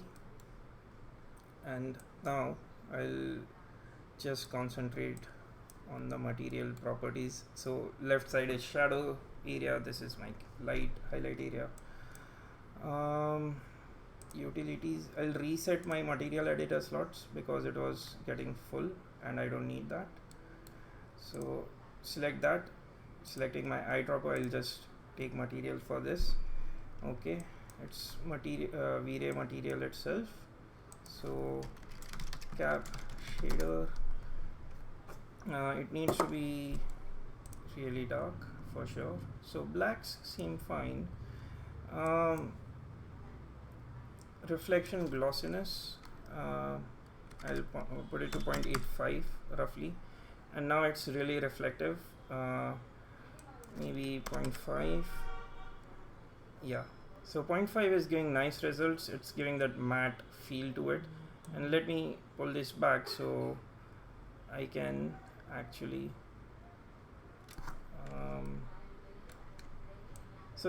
sometimes what you want to do is be like that, right? Make your lights face exactly to the thing. And if I go here to local rotational axis, I can go as per the rotation. So I know that I can gauge how blurry things are, and it's giving a fairly decent spread over here, right? Wow, you guys are awfully quiet in there. I hope you guys are not sleeping or gotten bored to that. How about we play a game, or I go and dance, put on some music, have a lockdown party. You guys are there? Or is it the Matrix and I'm talking to myself? Maybe nothing is real. Yeah, this is strange. See, this is the thing about streaming, you know. You stream and sometimes it's so quiet. It's just, and because of the lag between the streams, so by the time it gets uploaded from my end and you guys see and you guys respond, it's a bit weird feeling, you know. Yeah. We are where? We are where? So you go ask we are where? Maybe it's just bytes and codes, man. Like constructs. Maybe we all are programs. We even don't know. So I'm talking about lighting. If you had missed, Hugo, that's what you meant. I was using V-Ray softbox and I'm just tweaking the shader for this. Oh, we are here. Okay. So yeah, tweaking the shader. I'm putting glossiness to 1.5, and let me show you quickly what GGX exactly is. GGX shader.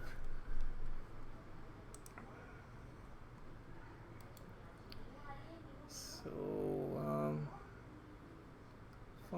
yeah, this is a good image. So let me to keep it simple. So in olden days, this is back in time, Toy Story 1 and things like that. Because there was no ray tracing back then, what we say as specular was a cheat, a hack created by guys. So they used to have this blend kind of a small ring highlight, right, to make things, but it made things look a lot more plasticky, and even Fong and cook tolerance, so they'll have some sort of a little bit of a fake highlight around it. Now with reflections and ray tracing, that thing is not required. So theoretically speaking, specular is a hack. Basically specular is reflections. It is just basically really bright stuff which is getting reflected on your material. Now according to material types, what you get with GGX is, let me see if I can zoom in. Okay, no, it's a smaller image. Open image, new tab, can I do that? Yeah. So if you see the GGX model, and this gives a really good cool thing on metals. So you get a really hot highlight, which then has a little bit of blur, if you can see here, and then it spreads out like linearly. So before few years before GGX was implemented, I think it came in V-Ray version 3.2 or 3.3. I can't remember exactly, but it was not in V-Ray 3. The first V-Ray 3 or 3.1. And so what we used to do is we would have three materials of the same exactly looking materials, and we'll start making reflections blurrier and more blurrier and more blurrier to fake this. So basically computers were counting the same things 3 or 4 times a shader. You can imagine how heavy it becomes on rendering, but that is what used to give photoreal results. And I think GGX was introduced by Disney, if I'm not wrong. So they came up with this shading model saying, okay, this is a part of how physically accurate shaders work, and that is how it should be. So we used to get this effect, sort of Torrance kind of effect with that, but GGX just gives much more natural highlights. So yeah, GGX is really cool. And if you go towards highs, hello, you want to say hi?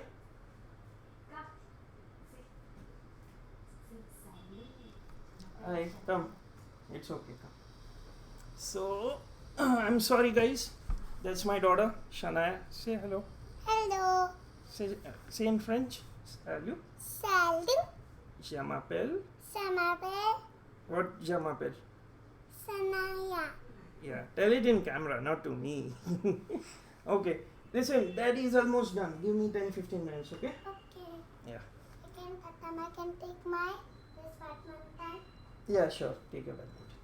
Sorry, guys. She's 4-year-old. I've been working from home since a week, and she thinks, you're at home, why aren't you playing with me? So, Hugo uncle says hello to you. You tell him hello tomorrow, okay? So, that's very good French. Thank you, Hugo. I was just learning French, and she picked up on that one line. So, anyways, let's we have gone to 8 or 20 minutes. Let's quickly show you this material, and are you guys bored, or you want me to stretch it a bit more and get the lights in? What do you guys say?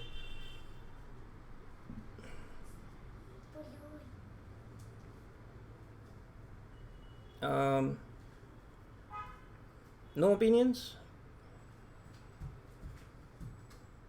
If you guys want to see, I can continue it for a while and get some gradient light happening, or bring it to next week till someone puts that in the chat. I'm going to continue it I'm happy to see more. Okay, sure man. So let's do that. So reflection glossiness is on 0.5. So the GGX tail fall off, if you go towards 2, it becomes sharper, right? And let me just put this up here and turn the background thing on. Stop this render for a while, and I'll put this 2.99. So to turn on GGX, like I was telling earlier, you need at least 0.99 here. And right now my reflections are on Fresnel based, so I can change the IOR, get exact IOR values, or if I want to be artistic, I can use the fall off thing, which I'll be doing in a while, right? So GGX. So the more lower I go, the more spread I get. It's equivalent of getting a blur, right? And let me go to 1.1 because I'm at 0.99. And it's a balancing act between these two guys. So let me try and open this up a little bit more. So like that. And yeah. So you see in V-Ray Next, I think they have given drop downs here, so you can collapse, refract, reflect and all separately. It's just more efficient to have two things open. I hope Kiosk Group gives me a license soon for V-Ray Next, or at least offer me a discount, because I have 2 licenses and 5 render node licenses, I think I'll write them a mail saying, hey, I'm doing this, why don't you help me out, and see what they say. So yeah, but it's like I was saying, reflection glossiness and GGR trail fall off. It's a balancing act. As you can see, at even 1.1 it's not doing so much. So let's say if I was at 0.9 and suddenly it will like really spread out. So if I go to 1.8, it will become really shiny. And if you see the GGX chart that I was showing, see this highlight thing and see this kind of chrome or metallic thing will look much more natural in rendering.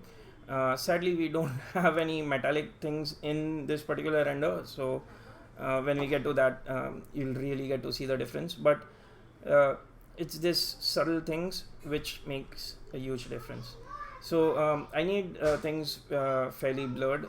I think this thing was nice around 0.5, but maybe I can go to 0.55 or maybe 0.6 even, and I'll increase this blur to maybe 0.45. So what I usually do as ground rule is I from 1 to 2 is the best values for this. Above 2 it just becomes sharper and sharper and sharper, and below 1 it's just too much spread out. So I usually go from I reserve 1 to 0.5 values for matte kind of objects, and 1.5 to 2 I keep them for metallic objects, and I vary them up for each and every different object by 0.5 increments. So let's say there are 2 matte objects, maybe I would give this 1.45 like I have it here. And if I had another one, I might put it at 1.4 or 1.47 or something like that. So it feels that everything is a little bit different because no objects are exactly the same in real life, right? So 1.6 in this, it's fairly blurred.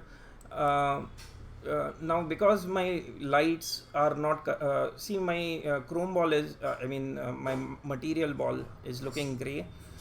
Here it's looking black, but because lights are really dark, I'm at 9. If you want to come closer to blacks, you might have to 3 is the number, right? I don't fall below 3 for diffuse color ever. I'll turn off reflections, and let's turn this thing on now, and let's speed up because I'm getting less questions, so I can do that. In reflect, I'll say fall off and use curves to control this. See how reflective that thing has become, and again it. By the way, curves has this output thing as well, but the correct place to mix these things, 2 colors, is down here, and this is 0 to 1, right? So I'll select that and Bezier smooth.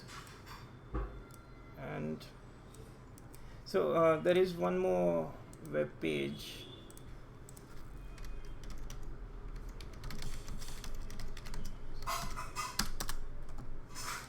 So this tip, this technique I had picked up from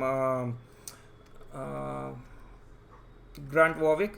He's from Australia, and he had a web page called Mastering CGI, and he was doing selling courses. I don't know if it's still there. So I had bought his Mastering Lighting and Mastering V-Ray when I was learning V-Ray, because before that I used to use Mental Ray and I didn't know how V-Ray exactly worked. So that is what we had been using in production. I'm talking, wow, 2008. So GI and everything was very new, around 2009 and 10 in India. That's when people started using GI, and I think 2008, 9, 10, 11, 12, 13, maybe 14 or 15, 2014 or 15, that's when Grant came up with that course, when I would have been at Happy Finish. So it was a great course. Sadly, I think the website doesn't work anymore. Let's see. Mastering CGI dot Mastering CGI. Oh,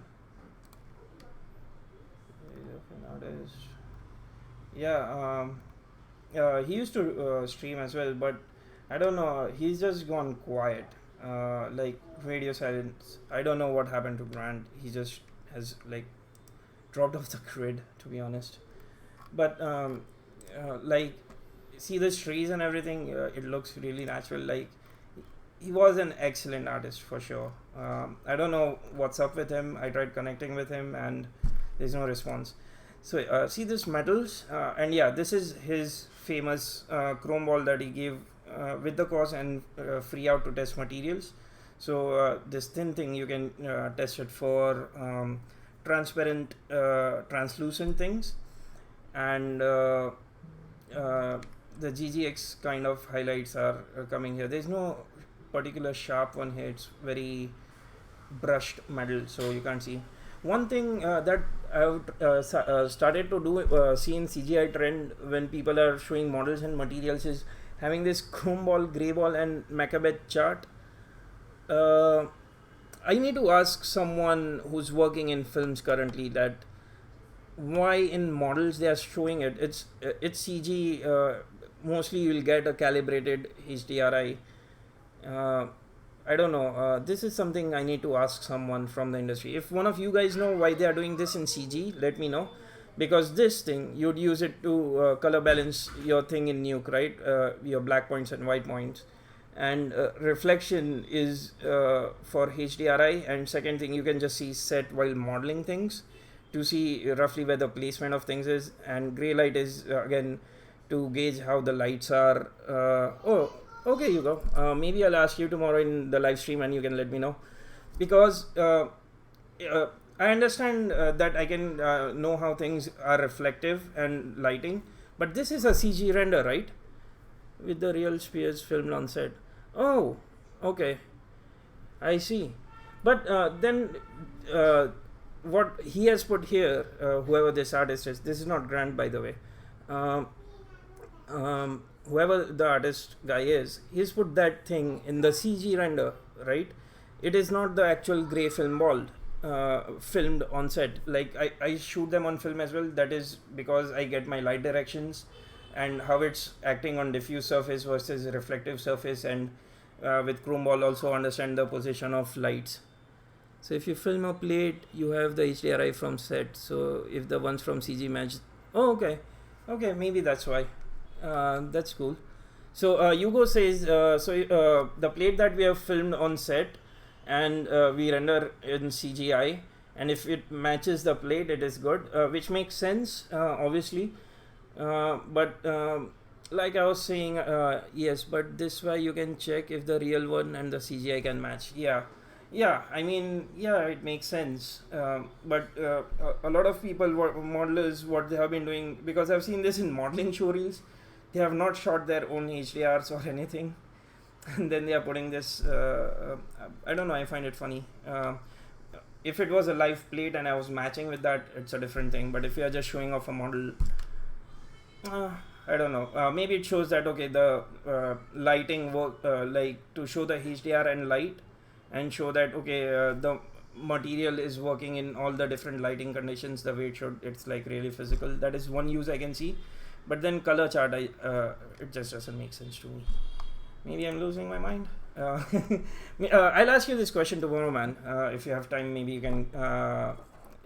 We can go deep into that, or maybe in one of our live Q&A sessions. So yeah, this is what Grant was working on last before he disappeared off the grid. Like his Facebook account, everything is gone. It's sad. Luckily, I have a backup of all my courses. So I picked up modeling 3ds Max hard surface course, lighting and rendering. Mastering V-Ray and mastering lighting. We never got the final lesson, and there are Quora threads about it. Anyways, I don't want to go into that. He was a good guy. Maybe he's under stress or something. If you film one, so Rich J Harper says, if you film one camera, and if you film one camera, I think, and photograph HDR on a different camera, you'll have metameric failure. Metameric failure. The colored filters on the camera sensors don't match spectral response. The chart will show you how different the resulting images are if you film on both. As for CG, I've seen it used to check someone hasn't borked the color pipeline from texture to render. Yeah, I think it could be used for a lot of things for sure. My beef was with the thing that a lot of junior artists or demo reels for character artists and things like that, they just block it in. And from film perspective, I understand that it helps you match things. It's quite obvious. But the question was, why would you put it in modeling reel when you're not having something to match with a camera as a backplate? I'll try and find a reel on YouTube at some point. I'll try and find a reel like that where and probably show it on a stream by muting. I won't show the artist name, and I guess you'll understand what I'm talking about. But yeah, ultimately it's about matching with the plate. But if you don't have plate or you're not putting it in live action as a demo reel, then I don't see a point of using that unless you are showing shaders that yes, they are working in all lighting conditions, but then you don't need the Macbeth chart. Anyways, I sometimes have strong opinions, don't I? But I'm flexible, man. If something works, it works, and I would use that for sure. Like, I don't have a chip on my shoulder, like, no, do it things like this. For me, from a VFX perspective, is to match plates. Yeah, exactly. But you have a great point. Thank you, Hugo. Yeah, I mean, from VFX standpoint, it definitely does make sense. I'm sorry, it's really weird. I should look here and chat. I know that because the camera is there. But when the chat happens, like, I read that and I talk like this. It's going to take some time to get used to this. Maybe I should get some sort of a holder and put my camera down here so I can just look down, or keep it next to my chat window down here. Right now it's on top of my monitor. So, okay, sorry. We digressed a lot. And so, yeah, this is on, this is playing. So, yeah, it's definitely working. Index refractive index.info. So down on this web page, I'll paste this in chat as well if someone wants it. What you can do is they have 3D selected data for 3D artists, and there's metals, plastics, crystals, glass, liquids, etc. So let's say plastic, this definitely feels like fiber. Now this thing, I have no clue, we'll have to Google because these are scientific names.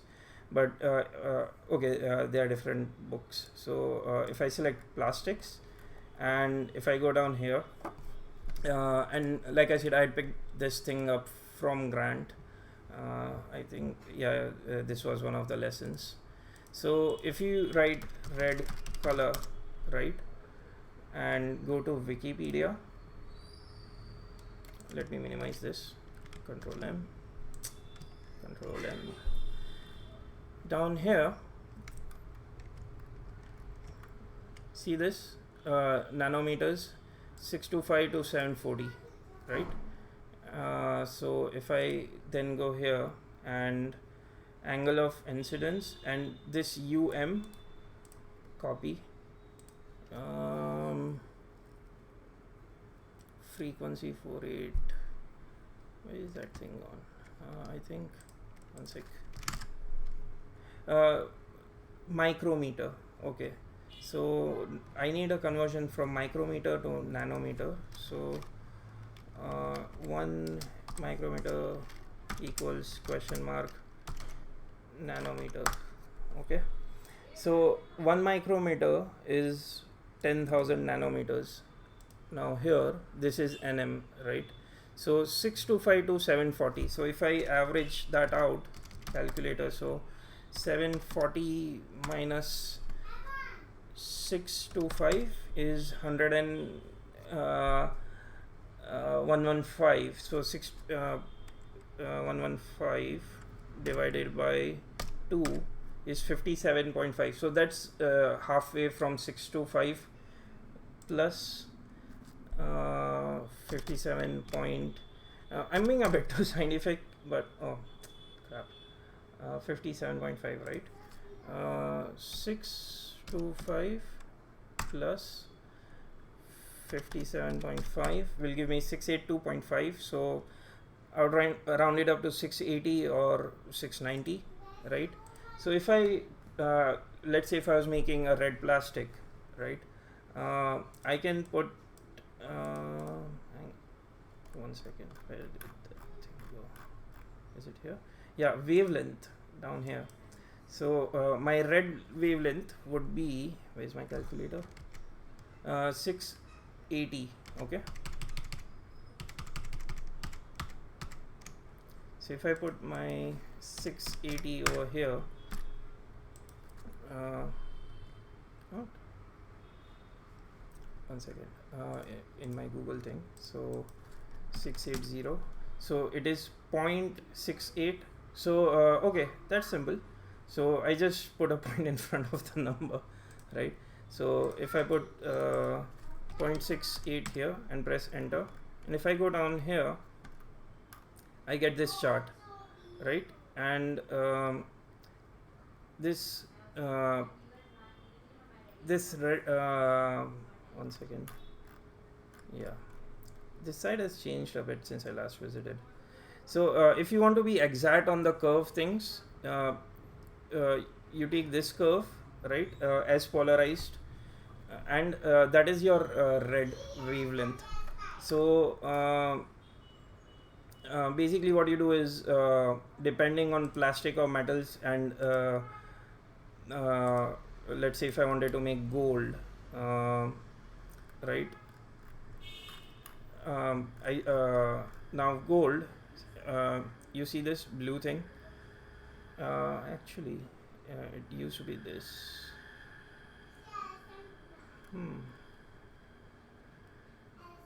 It's not such a huge drop. Let me refresh this page, guys, one second. And if I go to 3D and metals and gold, right, or maybe aluminum brass, I don't know. So, and 0.68 was my wavelength. Yeah. So anyways, it's from 0.9 to 1, and sorry, this red one is there, but it used to like, I remember it not going so down. These are my lecture slides on it, if it's of interest to you. Oh, that would help, man.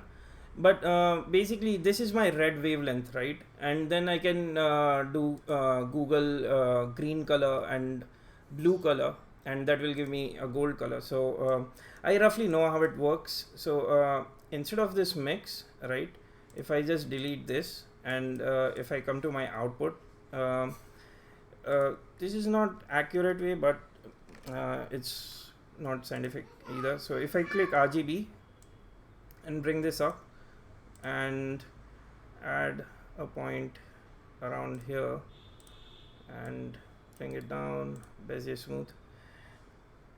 Now in CG side of things, you ideally don't want this going down too much, so it kind of create problems. So if I turn off my and if I just take green color and blue color now and bring this down, see how the color is changing down here, and blue is the least component, and I get sort of a gold color there.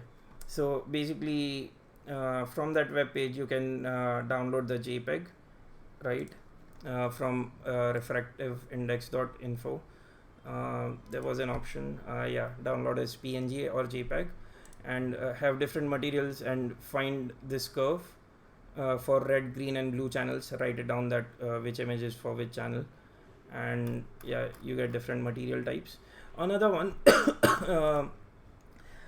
recently I have seen, if you want use the IOR method, right? So index of reaffiliation IOR list, if you Google that, Blender Sense, was it this? Yeah, So this is another IOR list. So for when you get min and max, just average it out in between, and that is how the thing reflective the thing will become, and then you can just change the reflection color to the kind of metal which is there, right? There was one more web page which I had seen recently. It was really good. A complete list of CG Talk. CG Talk, by the way, is one of the best forums from back in the days. Like, uh, like look at this, the amount of IORs there are, right? And they are understandable: aluminium, copper, gold, silver, ethanol, water 1.33, glass should be around 1.6 somewhere. So yeah, you can go that route as well. Anyways, let me disable my color map because I want mix amounts over here. And yeah, if I wanted metal or something, then I would have to change colors over here if I don't want to use this. This one output amount gives a bit of harsher. Okay, see you, man. See you tomorrow.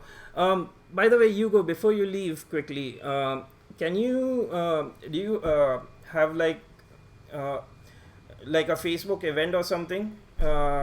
17 17, so 5 p.m. Okay, man, see you there. We'll see you on the stream. If you want, then you can post a link here, like in case someone is new down here who doesn't know you by any chance, then they can have access to that as well. And yeah, I'll see you on the stream tomorrow, man. So continuing my stream is at, yes, I have. Okay, yeah, you have posted the link. Cool, man. Cool. I can't see it though. It's probably on Facebook.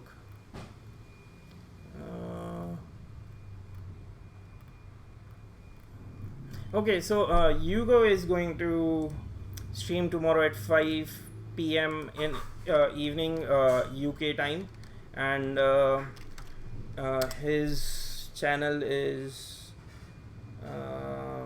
over. Where did he go? Here. So that's his link. Okay, I see. Okay, cool, man.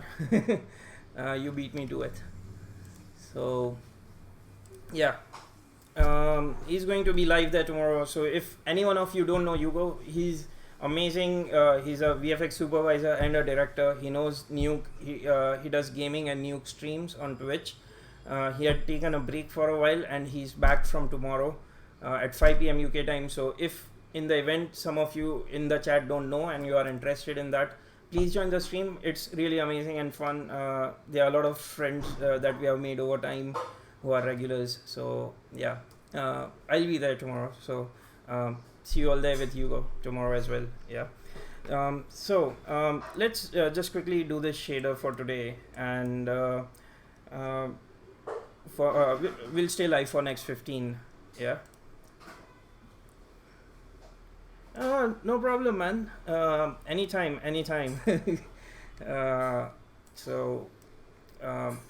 I'm just making this plasticky. I want ever so slightly to be reflective, and bring it down here. Yeah, something like that. And plastics are usually actually around this range, and like that, and bring it like that. I think this will look good, and it needs to be blurry for sure. Now that I'm looking at here, I'm at 0.6. Maybe I can do this at 0.35, and let's just select this much area so it's even faster to watch. Usually I use this crop thing, which is over here in the interface, right? This to see quick results. There is no point rendering everything when I'm just working on this. It just saves so much time for me. And once I know that my materials are working properly, then like I start doing bigger renders, and then bigger renders and bigger renders. So let's quickly put that highlight in there the way it is. So I'll get this over here, and we are following this guy. So first things first, zoom. Wow, that thing is huge.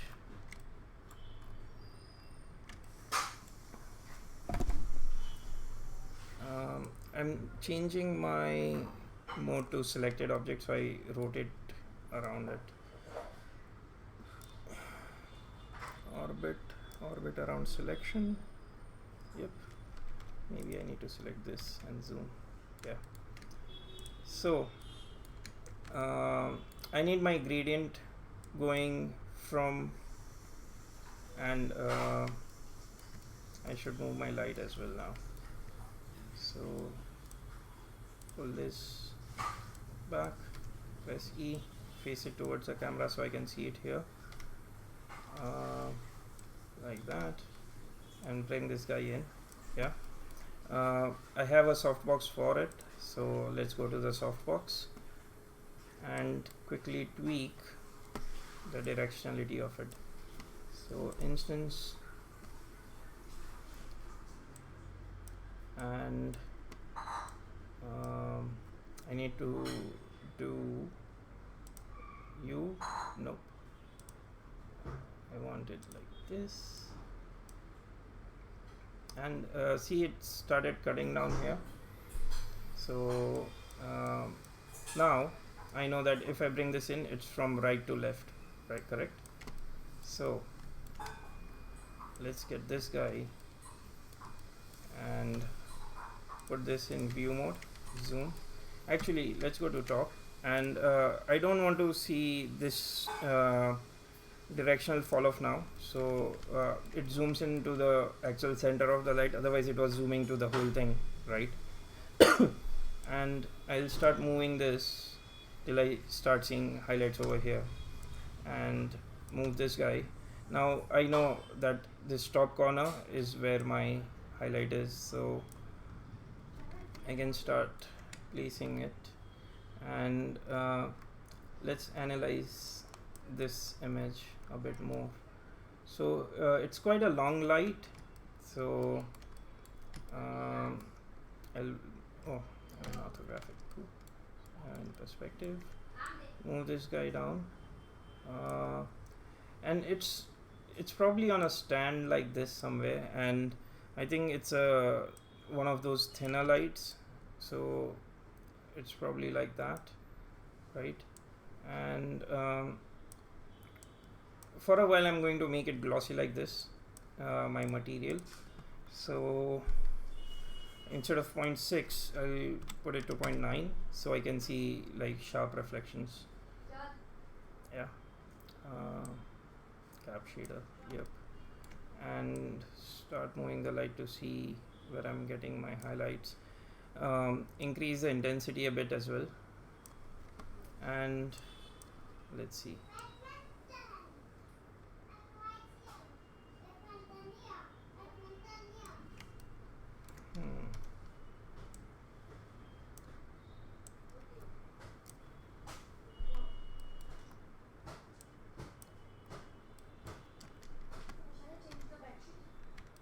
Now I have HDR Light Studio. I was getting that license by Lightmap guys, so I'll be lighting this in HDR Light Studio. It's even much better than lighting like this, because then I can just click on my models and it gives me exactly highlight like this where I want, instead of trying to guess where the right position will be, right?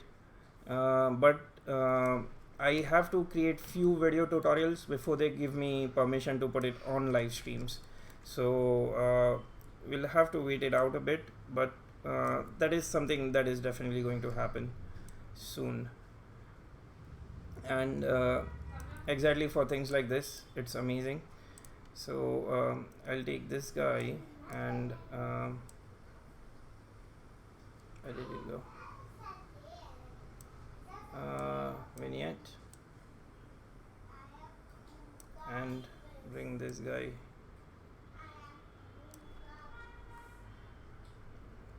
And I think our material should be like this, just temporarily till we get the lights in place, right?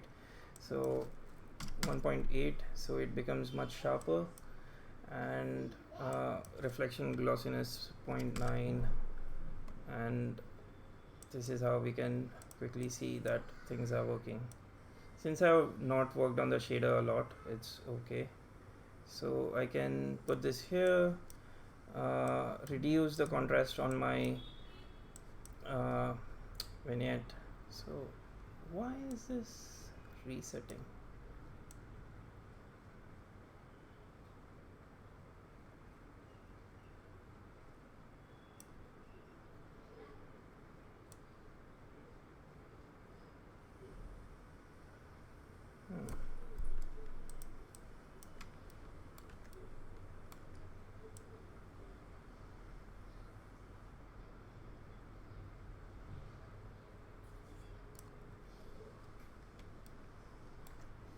So I'm not liking the fact that this top part is catching some highlights.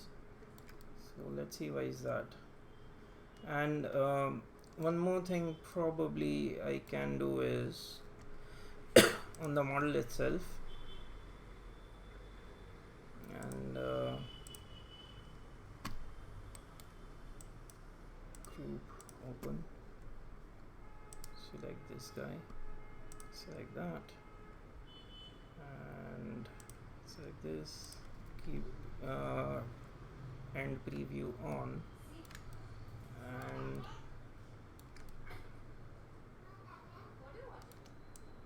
select these guys and just bring them down a little bit,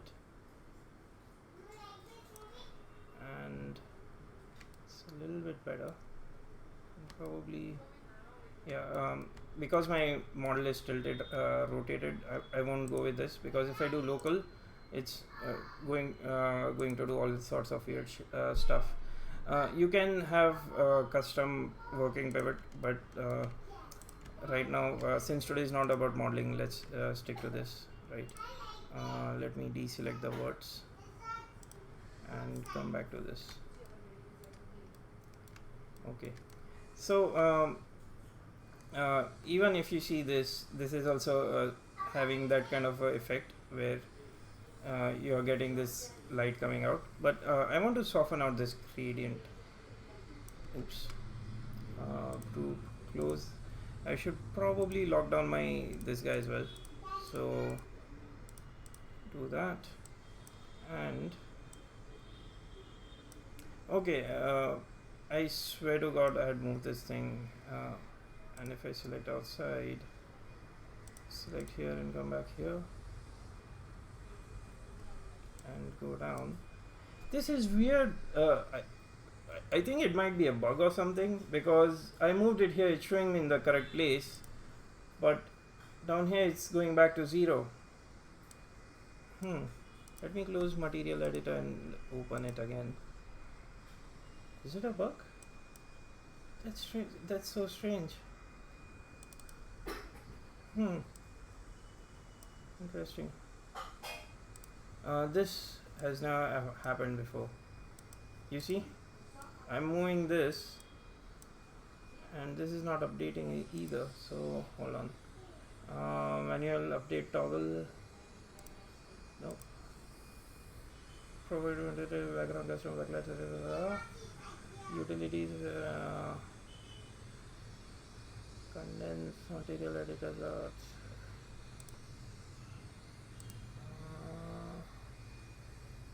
Is it updating? I don't think it's doing anything. That's so strange.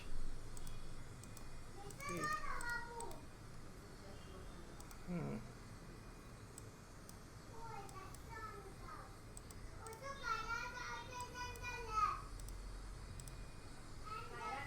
Okay. Copy. There.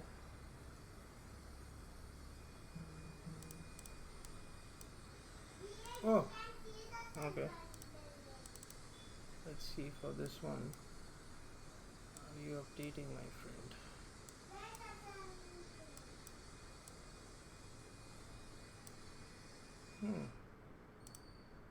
strange. I think my maps are not updating for some weird reason. So and I've stopped the render as well. Interesting. VFP. Let's do one thing. Turn off this thing. I don't know. V-Ray acted up before as well once today. So we'll just close that and let's see. Are you updating? You are selected, and if I bring that back, uignit,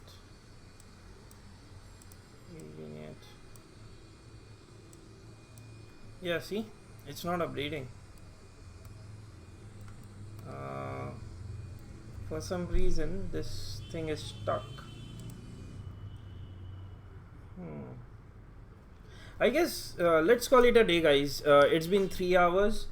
I'll have to figure this out. Otherwise, what I'll do is for next week's stream, if we are still working from home, which I think we are as per the government rules, I'll use my office system. It has V-Ray Next as well, so and it has got a better graphic card, so we can we'll have much more quicker turnaround thing with that. Yeah, I think let's call it a day. I think V-Ray is a bit buggy, or this shit has never happened to me before, to be honest.